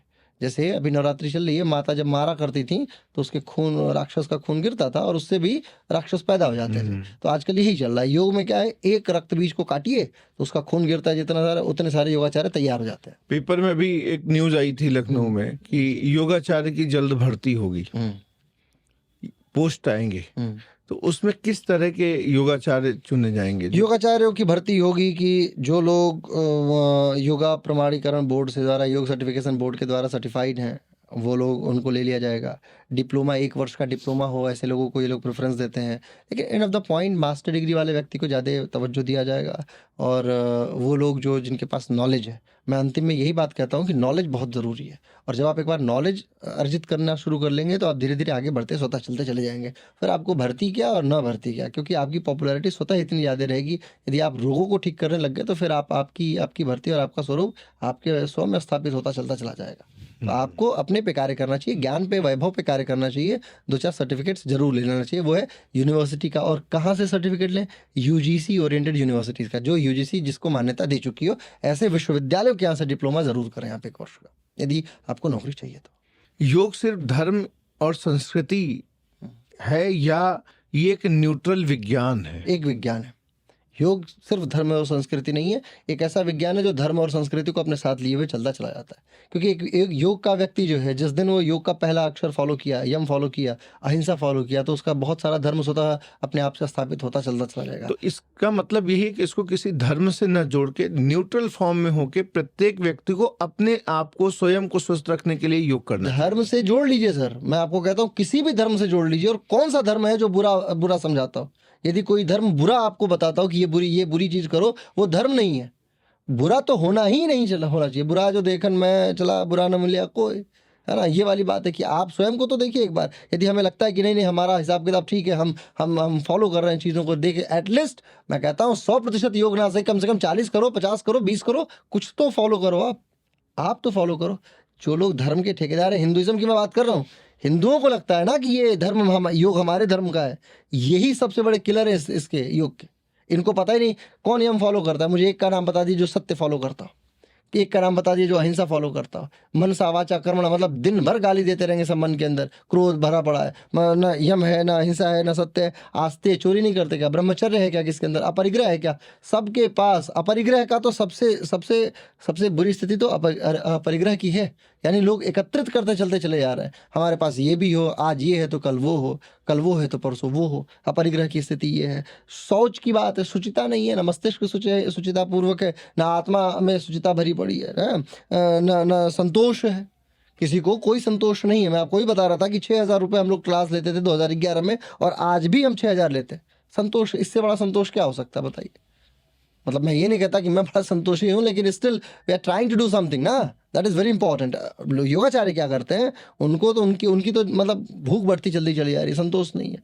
तप किसके पास है? कौन तपश्चर्या कर रहा है? किस प्रकार का तप करता है कोई मुझे बताइए। आज व्रत रखते हैं सब, सुबह व्रत रखेंगे, जाके शकरगंजी लाई खा के पिए, उसके बाद जाएंगे सब दूध पी लेंगे सब, फिर केला खा लेंगे सब, फिर फल खा लेंगे, शाम को रामदाना खा लेंगे, कुट्टू का आटा खा लेंगे, साटी का चावल खा लेंगे, रात को सिंधा नमक खा लेंगे सब, और जाके दुर्गा माता पे एहसान और ला देंगे सब, माता व्रत था कृपया करके कुछ तो पहुंचा ही देना, नहीं तो तुमको अगली बार तुम्हारा व्रत नहीं रखूंगा। बताइए ये तपश्चर्या है? किस प्रकार की तप है ये? अभी गाना, सिर्फ संगीत को आप डिलीट कर दीजिए धर्म से, आधा धर्म नीरस हो जाएगा। आप समझ पा रहे हैं? संगीत को डिलीट कर दीजिए और बोलिए कि अब धर्म फॉलो करो, आधा धर्म ना नीरस हो गया। ये जितनी मूर्तियां रास्ते में आते समय हम लोग आजकल देख रहे हैं लेके जा रहे हैं, समूह बंद कर करके इनमें से सिर्फ गाना हटा दीजिए, आधे गायब हो जाएंगे सब। रात को मूर्ति के पास कोई बैठेगा नहीं, कोई देखेगा नहीं, कोई पूजा नहीं करेगा, है ना, ले आके फेंक आते हैं सब। इंजॉयमेंट, ये एक तरीके का इनके लिए ना ट्रीटमेंट, रिट्रीट, पार्टी, भगवान के नाम पे, धर्म के नाम पे बैरिकेड लगा के पैसा ले लेना, है ना। कैसे एक चीज़, एक इवेंट ऑर्गेनाइज करना है, हमें इवेंट ऑर्गेनाइज करना सीख रहे हैं सब, ये धर्म के ठेकेदार बने हुए सब। एक मंत्र नहीं आता इन सबको। अब बोलिए कि भाव के भगवान भूखे जी, भक्ति ये वो तमाम चीज़ें, वो तो आप कहते हैं फिर भाव के भूखे, तो भाव के भूखे तो मूर्ति को इस तरीके से क्यों कर? क्योंकि मैंने बताया तो आपको सर, हिंदू धर्म को हमेशा से सबसे बड़ा जो घात रहा वो हिंदुओं से खुद रहा। मुसलमानों से इन्हें उतना डर नहीं है जितना, या ईसाइयों से उतना डर नहीं है, आतताइयों से नहीं डरता। भाई आपके देश में मोहम्मद बिन कासिम क्यों आया? आप तो हिंदू थे ना। आपके देश में बाबर क्यों आया? औरंगजेब कैसे पता चल गया कि शिवाजी कहाँ है? और औरंगजेब का युद्ध वहां पे इतने लोगों से हो गया, कैसे हो गया? कैसे पानीपत की लड़ाई में जीत जाता है अब्दाली? समझ रहे हैं आप? यहाँ पे हर जगह अपने ही लोग शामिल। तो इन्हें योगाचार्यों के अहित में योगाचार्यों का ही सबसे बड़ा हाथ है। मैं आपको बता तो रहा हूँ कि मैंने एक ज्ञान की बात की थी कि सांस लेती है बेटा, मुझे पता है स्वर विज्ञान क्या है, मुझे पता है कि क्या कहते हैं, कैसे ईड़ा पिंगला और सुषुम्ना क्या, मैं जानता हूँ। मैं ऐसा थोड़ी है कि अनभिज्ञ हूँ। लेकिन मैं तुमसे पूछता हूँ कि तुम साइंस कितना जानते हो?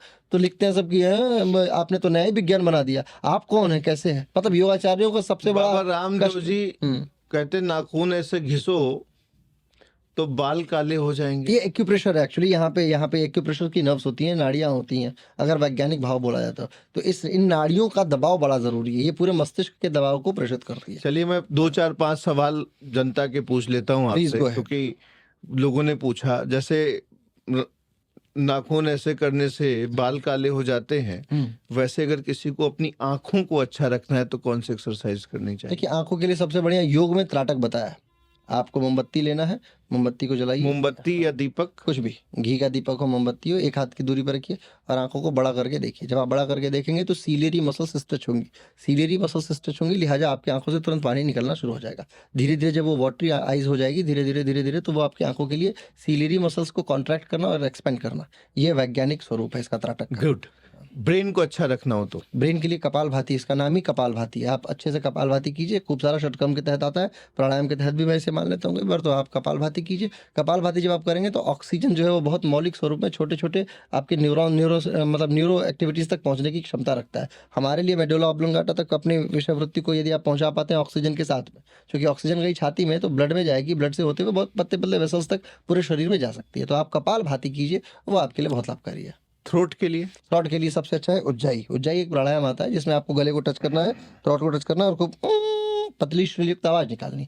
जब आप श्रिल युक्त आवाज निकालेंगे तो आपकी थायराइड ग्रंथि जो है और पैराथायराइड ग्रंथियां, अवटु एवं परा अवटु ग्रंथियां हिंदी में बोलते हैं, ये ठीक हो जाती हैं। तो ये ठीक हो गई तो आपका गला ठीक है। क्योंकि गले में क्या है, एपिग्लॉटिस है, एपिग्लॉटिस की एक्टिविटीज बहुत महत्वपूर्ण रखती है, तो वो भी आपकी ऊंचाई से ठीक हो जाती है। लंग्स को अच्छा रखने के लिए लंग्स के लिए प्राणायाम, जितने भी प्राणायाम है वो सारे प्राणायाम बहुत लाभकारी हैं। कोई भी प्राणायाम कीजिए, नाड़ी Deep शोधक breathing. प्राणायाम कीजिए, डीप ब्रीदिंग कीजिए, है ना, एब्डोमिनल ब्रीदिंग, लंग्स ब्रीदिंग कीजिए, श्वास को रोकिए, अंदर श्वास एटलीस्ट होल्ड कीजिए, धीरे धीरे कैपेसिटी बढ़ाइए, शंख बजाइए, ये सब आपके लिए लंग्स के, शंख बजाना तो मैं समझता हूँ सबसे बेहतर है आपके लंग्स के लिए। लंग्स की कैपेसिटी को इंप्रूव करना, इंक्रीज करना है, जस्ट गो फॉर शंख। शंख खरीद के लेके और कोशिश कीजिए कि बजाएं उसे। सुबह प्रातःकाल आप बजाइए, धीरे धीरे देखिए आपकी लंग्स की एक्सपेंशन कैपेसिटी तेज हो जाएगी, बेहतर हो जाएगी, सांस नहीं फूलेगी। और यदि बढ़ाना हो तो आप चना और गुड़ खाना शुरू कर दीजिए, देखिए खुद ही आपकी सांस जो है कभी नहीं फूलेगी। दिल हार्ट को ठीक रखना है, उसके लिए सबसे बेहतर है कि खाना ठीक रखें आप। हार्ट का सबसे अच्छा तरीका है कि आप कोलेस्ट्रॉल युक्त, कोलेस्ट्रम युक्त चीज़ें कम खाएं। तेल, और आजकल क्या है बहुत प्रोसेस तेल आता है, ट्रांस फैट, हाँ ट्रांस फैट होती है, बहुत सारी चीज़ें, तो वो आप कम खाएं। सैलेड्स का उपयोग ज़्यादा कीजिए। फैट को अब आजकल मैं क्या देखता हूँ कि मतलब ऊपर तेल तैरना चाहिए सब्जी में, समझ रहे हैं आप। पनीर खाए जा रहे हैं लोग, तो पनीर में अब आधा गाय दूध इतना नहीं देती जितना पनीर बना देते हैं सब, पता नहीं कहाँ से। फिर उसी में मिठाइयाँ भी हैं, है ना, उसमें पता भी नहीं फैक्ट्री में बन रहा है कि हाँ कहाँ से बन के आ रहा है वो। तो हमें खाने पे, दिल का एकमात्र इलाज बढ़िया है वो है खाना। भोजन यदि ठीक है तो दिल ठीक है। अगर हमें अपने अम्मा से पेट को ठीक रखना है, पेट को ठीक रखना है तो पानी पीने की गति को आपको समझना होगा। पानी पीने का जो विज्ञान है वो आपके लिए बहुत महत्वपूर्ण है। खाना खाने का विज्ञान है वो आपके लिए बहुत महत्वपूर्ण है। खाना हमेशा आधा पेट खाना चाहिए, थोड़ा थोड़ा लीजिए, बार बार लीजिए।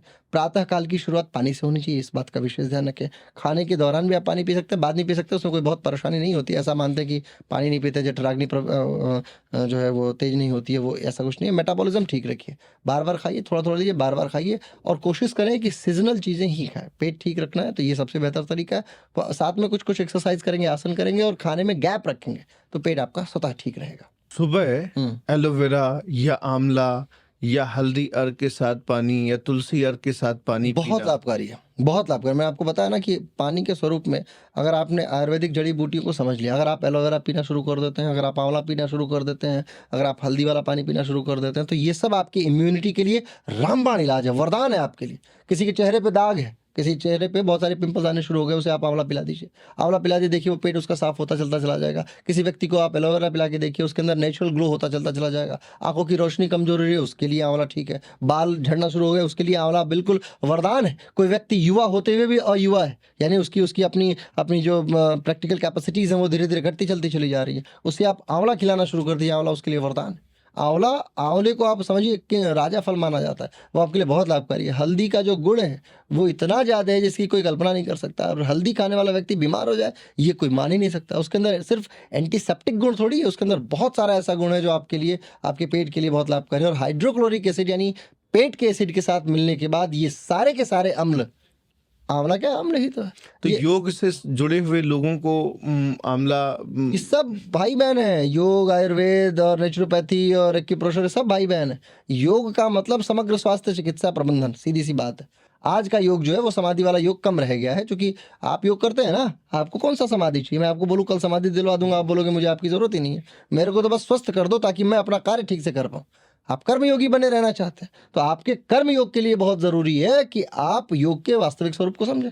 तो आपके लिए योग क्या रहा? Holistic health management. और हेल्थ मैनेजमेंट के लिए मुझे अगर कई प्रकार के अस्त्रों का सहारा लेना पड़े तो मेरे लिए वरदान है। आपने एक चीज कही कि पानी पीने का तरीका, राइट। और एक चीज ये भी कही जाती है पानी एक ऐसी चीज है जो सब कुछ समझता है, और पानी सबसे ज्यादा महत्वपूर्ण है। प्रत्येक शरीर में 70% पानी ही है। तो पानी पीने का सही तरीका क्या है? देखिए, सबसे पहली चीज़ तो आपको पीएच समझना होगा। पानी के लिए पावर ऑफ हाइड्रोजन समझना होगा, क्योंकि हाइड्रोजन ऑक्सीजन का मेल है पानी, वैज्ञानिक चीज़ है।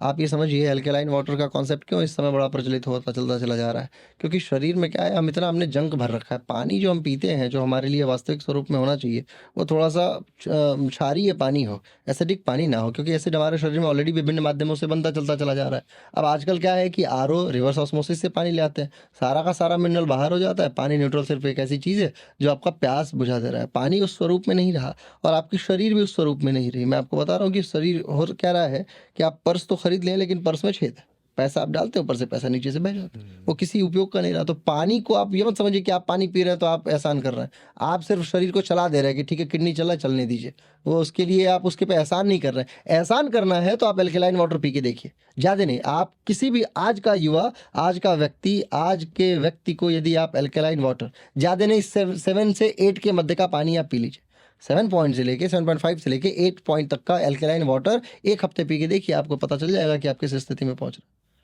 यही तो बात है। अब और एक चीज़ बता दो, ज़मीन के नीचे का पानी आप कहीं का पानी लीजिए, मैं तो खैर नोएडा का पानी चेक किया हूँ, मतलब ज़मीन का पानी पीएच न्यूट्रल होता है, आप ये बात जानते नहीं होंगे।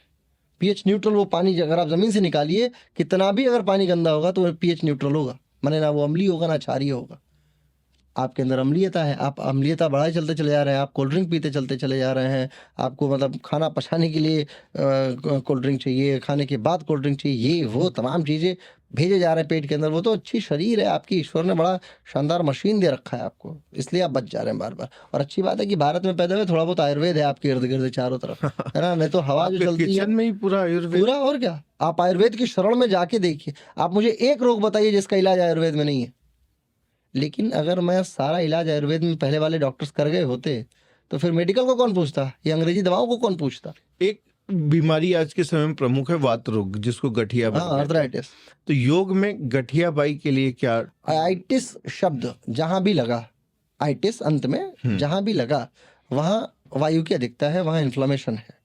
कौन कौन सा आइटिस होता है? आर्थराइटिस एक आपने बता ही दिया, साइनोसाइटिस एक दूसरा होता है, मेनिंजाइटिस एक होता है, मस्तिष्क ज्वर होता है, स्पॉन्डिलाइटिस। स्पॉन्डिलाइटिस, सर्वाइकल स्पॉन्डिलाइटिस होती है, ऐसे बहुत सारे आइटिस होते हैं।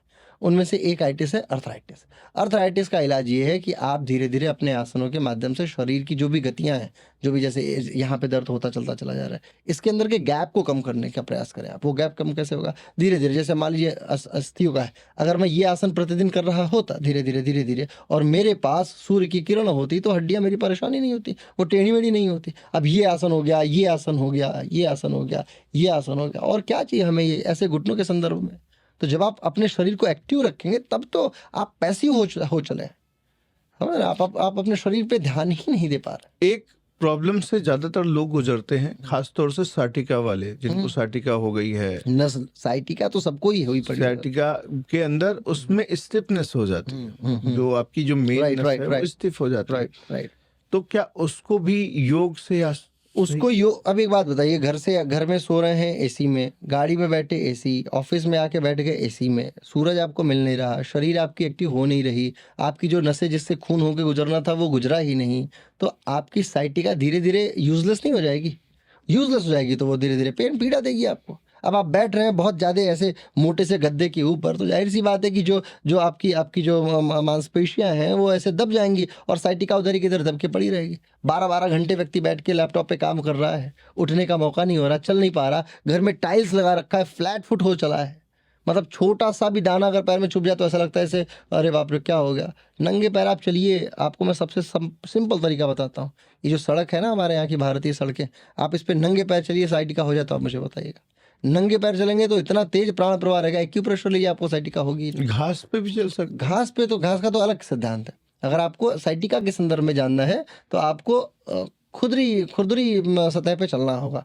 टाइल्स से सबसे पहले प्रेशर वाला बोर्ड आता है उस पे। अब वही चीज है, आजकल तो क्या है कि डॉक्टर ने एक पेशेंट को बोला कि हरी घास पे चलो। अब बेचारा वो इंडस्ट्रियलिस्ट था, उसके पास समय नहीं, तो उसने क्या किया कि एक घास वाला चप्पल खरीद लिया। और हरी भरी जो घास होती है वो उस पर घास लगी हुई थी, अब वो चप्पल ही पहन के जाए, वो दिन भर घास पे चले जा रहा है। तो ऑप्शन ढूंढेंगे तो सब ऑप्शन यही है, वो जो बोर्ड है आपका वो उतना ही ऑप्शन है, कितने देर आप उस पर चल लीजिएगा, समझ रहे हैं आप? इससे बेहतर है कि ओरिजिनल चीज़ों पे चलें और लंबी यात्रा तक जाएं। मतलब यदि 5 किलोमीटर चलना है तो 5 किलोमीटर चल के जाइए, उसको 2.5 में मत स्प्लिट कर लीजिए। अच्छा। 2.5 में बांट लिया नहीं। अगर इच्छा है कि 2 किलोमीटर चलना है तो 2 किलोमीटर जाना है, आने को काउंट मत कीजिए, क्योंकि आना काउंट नहीं होता। एक शब्द सुनाई देते आज के समय, डिप्रेशन, स्ट्रेस, एंजाइटी, एंग्जाइटी। हाँ, इसका योग में क्या उपाय है? भाई मैंने आपको बताया कि योग हमेशा से ये बात कहता है कि प्रत्याहार, इंद्रियों का निग्रह कीजिए। डिप्रेशन आपको किस बात का है? अपेक्षाओं के कारण आपको डिप्रेशन है। किस बात की अपेक्षा है कि मेरा मानना था मैं 2000 करोड़ कमाऊंगा, मैं 20 रुपये कमाऊंगा, वो 20 रुपये हार गया। ड्रीम 11 पे एक बच्चा है जिसके घर वालों ने 10 रुपये उसे दिया, ड्रीम 11 पे लगा दिया कि आज रोहित शर्मा छक्का मारेगा तो मेरा 10 का 20 हो जाएगा। रोहित शर्मा आउट हो गया तो रोहित शर्मा के कारण डिप्रेशन में चला गया कि वो आउट कैसे हो गया। समझ रहे? डिप्रेशन के की सबसे खास बात क्या है कि जिसके कारण डिप्रेशन है उस कारण को पता ही नहीं कि मेरे कारण किसी और को कष्ट है, यानी कष्ट का कारण वो व्यक्ति स्वतः है जो किसी और कारण को लेके कारण बना रहा है। अगेन रिपीटिंग, मैं सेम एक बात बोलता हूँ कि जिसके कारण से आपको डिप्रेशन है ना, उसे भी तो बताओ कि कारण तुम्हारे कारण से है, फिर तो वो आपका इलाज करेगा। आप डिप्रेशन में अपने बेवकूफ़ी के कारण जा रहे हैं, और यदि आप चाहते हैं कि आप डिप्रेस ना हो अननेसेसरी में, तो सबसे सिंपल मंत्र है अपेक्षाओं का त्याग कर दीजिए। जिस दिन आपने अपेक्षाओं का त्याग किया, आपका आधा कष्ट परेशानी सा, फिर स्ट्रेस, फिर तनाव, फिर अनिद्रा। अनिद्रा क्यों ना हो? फ़ोन आपके बगल में, बेड पे आप सो रहे हैं, उसके जस्ट बराबर में सॉकेट लगा पड़ा है। एक काम कीजिएगा, एंड्रॉयड का फ़ोन लीजिएगा, प्ले स्टोर में जाइएगा और रेडिएशन शब्द लिखिएगा, रेडिएशन चेक करके और डाउनलोड कर लीजिएगा कोई भी, और उसको आप अपने पूरे घर में उसको ऑन करके पूरे घर में लेके जाइएगा। वैसे बोलेगा टू टू टू टू आवाज़ उसमें आएगी, तो आप जिन जिन इलेक्ट्रॉनिक डिवाइसेस के पास लेके जाएंगे तो रेडिएशन स्वतः तेज हो जाएगा। वो ज़्यादा उसका कांटा जो है दिखाने लगेगा 100, 150, 200 के आसपास तक, और सबसे ज़्यादा इन्हीं सॉकेट्स के पास जाके होगा जो विद्युत का सॉकेट होता है। और आजकल के व्यक्ति को सॉकेट के पास तो होना, उसका बेड होना अनिवार्य है। यदि उसका बेड सॉकेट के पास नहीं हुआ तो वो फ़ोन कैसे चलाएगा? चार्जिंग में फ़ोन लगा के, फ़ोन हाथ में, फ़ोन सर के पास सोना, मतलब का फ़ोन से इतना रेडिएशन निकलता है, तो उससे दूर रखिए फ़ोन को। एटलीस्ट सोते समय तो दूर रहिए। धीरे धीरे आपके स्लीपिंग सेल्स जो हैं वो परेशान हो जाएंगे, आपको नींद नहीं आएगी। आपकी अपेक्षाएं होंगी, रात को रील देख रहे हैं तो आपको नींद नहीं आएगी। सोने से पहले और उठने के बाद फ़ोन को तुरंत ना चलाएं, कृपया करके फ़ोन से थोड़ी दूरी बना लीजिए। प्रातःकाल आँख ढंग से खुलती नहीं है और लोग के हाथ में फ़ोन पहले होता है। समझ रहे हैं? आपकी आँख खुली, देखे देखे किसका संदेश आया, अरे 5 मिनट बाद भी देख लेंगे तो कोई बहुत परेशानी नहीं होगी, लेकिन पहला कार्य सबको फ़ोन ही चाहिए होता। वो आप नेसेसिटी में एसेंशियल हो गया। राइट वो चीज़ें, वो जीवन ही तो आपको सारगर्भित स्वरूप में सीखना है। आपने कभी जिम ज्वाइन किया? कभी नहीं किया। क्या प्रॉब्लम है जिम ज्वाइन करने में? मुझे नहीं करना, मेरे पास मेरा योग मेरा पर्याप्त है। मुझे क्या बॉडी बना के किसी को दिखाना साहब कि मेरी क्या सच में जिम में बॉडी बनती है? बॉडी आप जाहिर सी बात है, कोई किसी मांसपेशी पे ज़्यादा कार्य करेंगे और फिर प्रोटीन खाएंगे और तमाम तरीके की चीज़ें पिएंगे तो वो प्रोटीन जाके उसी कोशिका पे तो लगेगा, तो वो हैवी हो जाती हैं सब। लेकिन मैं ये भी जानता हूँ कि कोई भी जिम का व्यक्ति बुढ़ापे में, आप जाके डाउनलोड करके देख लीजिए यूट्यूब वगैरह पे, बहुत सारी वीडियोज़ हैं, बुढ़ापे में आनंदित होकर नहीं मरा, कष्ट से मरा। बेतरतीब कष्ट होता है, हड्डियों में, घुटनों में, हाथ में, है ना, और चला नहीं जाता। हर व्यक्ति ऐसे मर जाता है। योग का कोई व्यक्ति ऐसा नहीं जो ऐसे मरा हो। मेडिटेशन का बेस्ट टाइम क्या होता है, सुबह या रात? मेडिटेशन के लिए प्रातः काल को महत्वपूर्ण माना जाता है। शास्त्रीय विधि से प्रातः काल का महत्वपूर्ण समय होता है, क्योंकि परम शांति होती है प्रातःकाल। अगर आप सो के उठ रहे हो तो ऐसा नहीं कि रात भर जगे हुए हो तो प्रातःकाल आपके लिए ठीक है। प्रातःकाल रात पूरी सोई हुई हो तब प्रातःकाल ठीक है आपके। आज के समय में लोग मेडिटेशन जो है कोई ट्यून लगाते हैं और उसके ऊपर बैठ के मेडिटेशन। नहीं, वो धारणा है, वो मेडिटेशन नहीं है, ध्यान नहीं है। ध्यान, मैंने बताया ना कि ध्यान परम शून्यता है। धारणा का मतलब you are just thinking about any circumstance और समथिंग। किसी भी विषय वृत्ति के बारे में आप सोच रहे हैं कि आंखें बंद कर लीजिए, सूरज के बारे में सोचिए, सूरज, गंगा की गोद, हिमालय की चाय, तो बहुत धारणा, ये तो मेंटालिटी है। अगर आपको सिर्फ एक आसन रोज करना हो तो कौन सा करेंगे? मेरे को यदि बहुत प्रासंगिक तौर पर करना हो तो मैं शीर्षासन करने को प्रेफर करूंगा। मतलब मेरा व्यक्तिगत मानना ये है, शीर्षासन मेरे लिए बहुत शानदार आसन होगा। इन्वर्जन के संदर्भ का आसन है। शीर्षासन इसलिए महत्वपूर्ण है क्योंकि एक तो मुझे मेरा मस्तिष्क बहुत तीव्र चाहिए, हमेशा अच्छे से कार्य करे, कंस्ट्रक्टिव कार्य करे, ये बहुत ज़रूरी है, और उसके लिए खून का जाना मस्तिष्क में बहुत ज़रूरी है। तो मैं समझता हूँ अच्छा, जब मैं इन्वर्जन कर रहा हूँ तो मेरा पेट जो है हाइड्रोक्लोरिक एसिड की उसकी एक्टिविटीज़ बहुत इन्फ्लुएंशियल हो जाएंगी। सारा का सारा खून जो इधर जो भी मांसपेशियों में चीज़ें रुकी पड़ी हैं वो विपरीत जब यात्रा करेगी तो वो अपने ट्रैक को क्लियर कर लेगी। तो ट्रैक क्लियरेंस के लिए हार्ट से लेके, लिवर से लेके, लंग्स से लेके, पैनक्रियास से लेके, सब के लिए थोड़ा सा क्लियरेंस बहुत ज़रूरी है। तो कोई भी चीज़ जो सीधी ना हो उसे उल्टा करके देखिए, ठीक हो जाती है। स्ट्रेस किसी को बहुत होता है, मान लेते हैं उसकी अपेक्षाएं ज्यादा हैं, जैसा आपने बोला, स्ट्रेस हो गया, ठीक है, तो उसके लिए उसको कौन सा भ्रामरी प्राणायाम यदि वो करेगा तो धीरे धीरे उसके अंदर जो है वो ब्लड कैपेसिटी, ब्लड वेसल्स चौड़ी हो जाएंगी।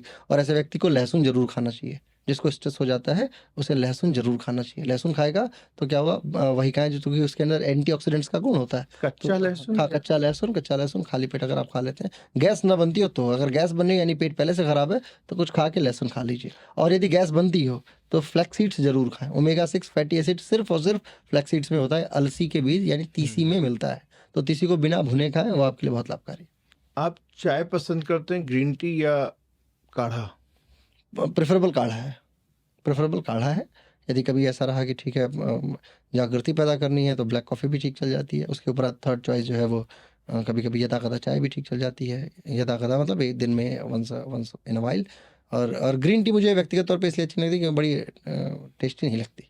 मैं आपको सही बताऊं तो मुझे, क्योंकि ऐसा लगता है कि उसमें क्या है कि उसमें हरी पत्तियां सिर्फ हम उसे पी रहे हैं। वियतनाम में हरी पत्तियां ही पीते हैं, वहाँ चाय ही बोलते हैं इसे भी, तो हरी पत्तियां ही पीते हैं। तो लेकिन मैं उसे प्रेफर नहीं कर पाता व्यक्तिगत, पता नहीं मुझे कभी पिया नहीं, इसलिए शायद हो सकता है कि वो ऑकवर्ड लगती हो। लेकिन काढ़ा मैंने हमेशा से पिया है, और काढ़ा मुझे, आप चिरैता का काढ़ा दे दो मेरे लिए अच्छा है। चिरैता दुनिया की सबसे कड़वी कड़वी दवा है, कड़वी चाय है, लेकिन वो मेरे लिए बढ़िया है, तो काढ़ा है। रील्स से योग सीखना कितना सही है? बहुत खतरनाक है।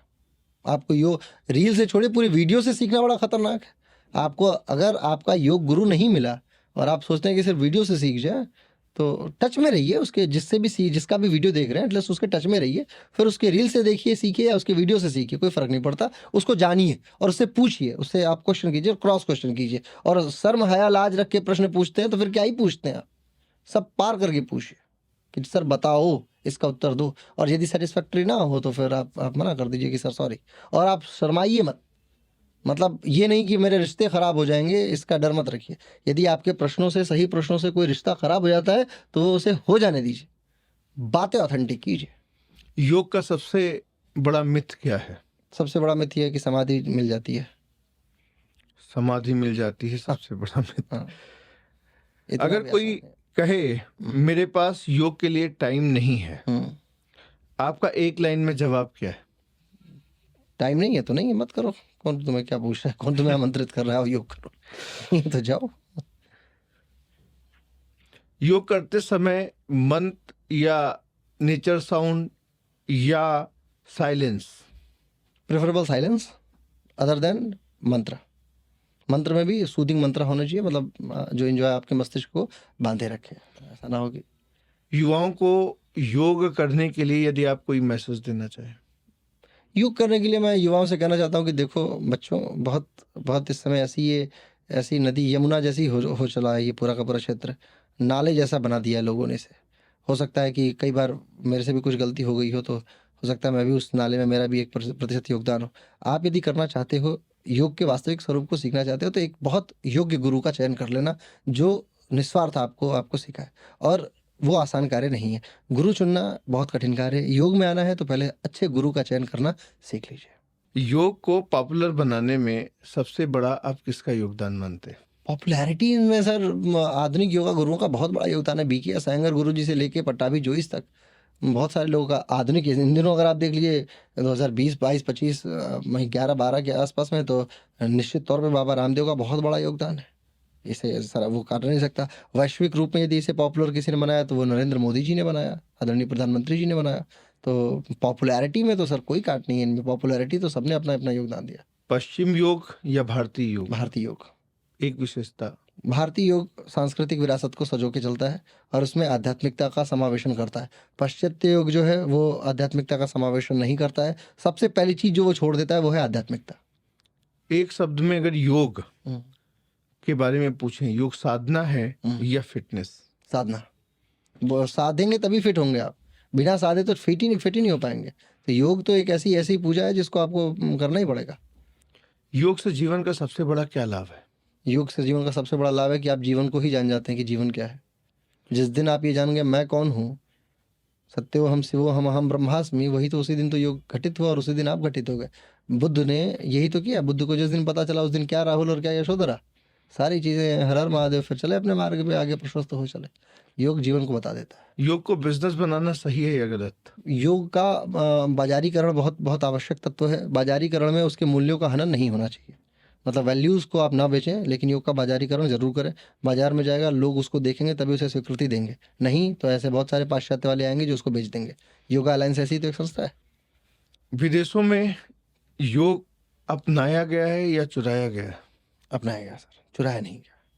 विद्या को चोरी नहीं किया सकता, ना राजा हरित कर सकता है, मतलब ना हरण कर सकता है, न चौरम चोरी थी। ये तो शास्त्रों में सुभाषितानी ने लिखा कि ये विद्या चोरी नहीं की जा सकती, वो ट्रांसफर हुई है। हाँ, उसका स्वरूप परिवर्तन होना चला गया, होता चलता चला गया, वो हमारी गलती है कि हमने उस पर कभी प्रश्न नहीं लगाया, और हम प्रश्न लगाए भी कहाँ, क्योंकि हमारे योग्य लोग तो गुफाओं में बैठे पड़े हैं, और जो अयोग्य हैं वो डरे बैठे पड़े हैं। आधे लोग तो मंचों पे क्यों नहीं आते हैं, उनको डर लगता है। मैं आपके मंच से इतनी मुखरता से क्यों बोलता हूँ? मुझे पता है कि कोई जो बहुत बड़ा योगाचार्य आएगा, जिस दिन मुझे गलत साबित कर देगा तो मैं उसके चरणों में पढ़ के मान जाऊंगा कि साहब गलती हो गई मेरे से, फिर उस दिन कुछ नया सीख जाऊंगा। योग के लिए जरूरी गुरु है या गूगल? गुरु? गूगल कौन है सर? गूगल कौन है? गूगल को क्या पता व्हाट इज समाधि? जिस दिन गूगल को पता चल गया व्हाट इज समाधि, दिन वो एग्जिस्ट ही नहीं करेगा। गूगल में तो it's something just a set of information, whatever I am uploading in my website and doing SEO for the particulars, then the Google will answer the same questions. Whatever मैं समाधि को लिख दूं कि ये एक चोर है, तो Google will just find that particular answer, it will let you know that it is something like चोर, और चोर के समान का है गूगल। ये लोगों को समझना बहुत जरूरी है, क्योंकि गूगल की ऑथेंटिसिटी आज के समय में इतनी लोगों ने मान कुछ नहीं, मैं बताता हूँ गूगल क्या है। गूगल एक ऐसा माध्यम है जो आपसे, उसका क्या है, वो आपसे संबंध में है। आप उससे पूछते हो कि समाधि बताओ, अब समाधि वो पीछे जाके तमाम लोगों से सर्च करता है, वेबसाइट वालों से, कि किसने किसने समाधि के बारे में डाला है। जिसकी वेबसाइट सबसे ज़्यादा बार देखी गई उसको सबसे पहले ला देगा। मैं अपने वेबसाइट में कुछ भी उल्टा सीधा लिख दूँ समाधि के बारे में और उसका एसईओ कर दूँ, तो गूगल आपको वो उत्तर दे देगा। इसलिए गूगल का उत्तर ना दें। हम लोग तो तुरंत पकड़ लेते, कॉपी वगैरह चेक करते थे जब कॉलेज में पढ़ाते थे, तो कि कौन गूगल से उत्तर लेके आया। आजकल तो प्लेगरिज्म वैसे ही चेक हो जाता है। अगर आप अपना एक संदेश देना चाहें तो वो क्या देंगे? किस संदर्भ में?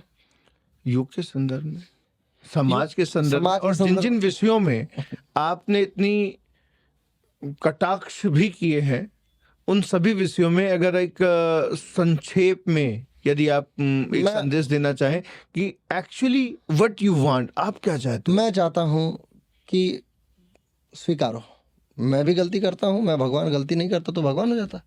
स्वीकारो, स्वीकृति बहुत ज़रूरी है। गलतियाँ हुई हैं तुमसे, जाहिर सी बात है, लेकिन जो बालक कुछ अनुचित करे ही माता पिता गोद ले भरे ही। जाओ अपने गुरुओं के पास, बोलो गुरु तो गलती हो गई मेरे से। स्वीकार तो करो, और नहीं आता है तो सीखने की ललक तो रखो। तुम्हें कुछ जानना है तो जो कुछ जानता है उससे पूछो तो सही। कटाक्ष करने के और किसी को उल्टा सीधा बोल के तुमको क्या मिलेगा? कुछ भी नहीं।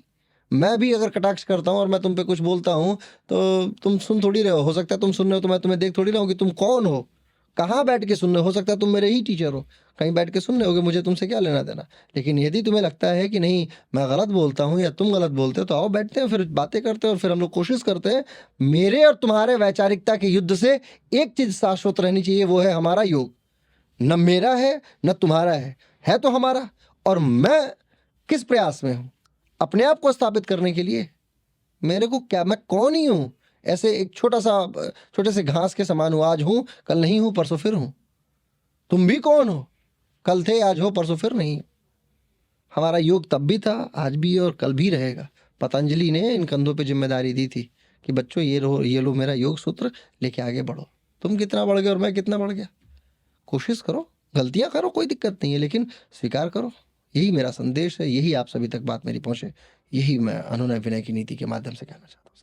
आपका बहुत बहुत धन्यवाद आज अपनी बातों को बहुत ही प्रखरता के साथ में रखने के लिए।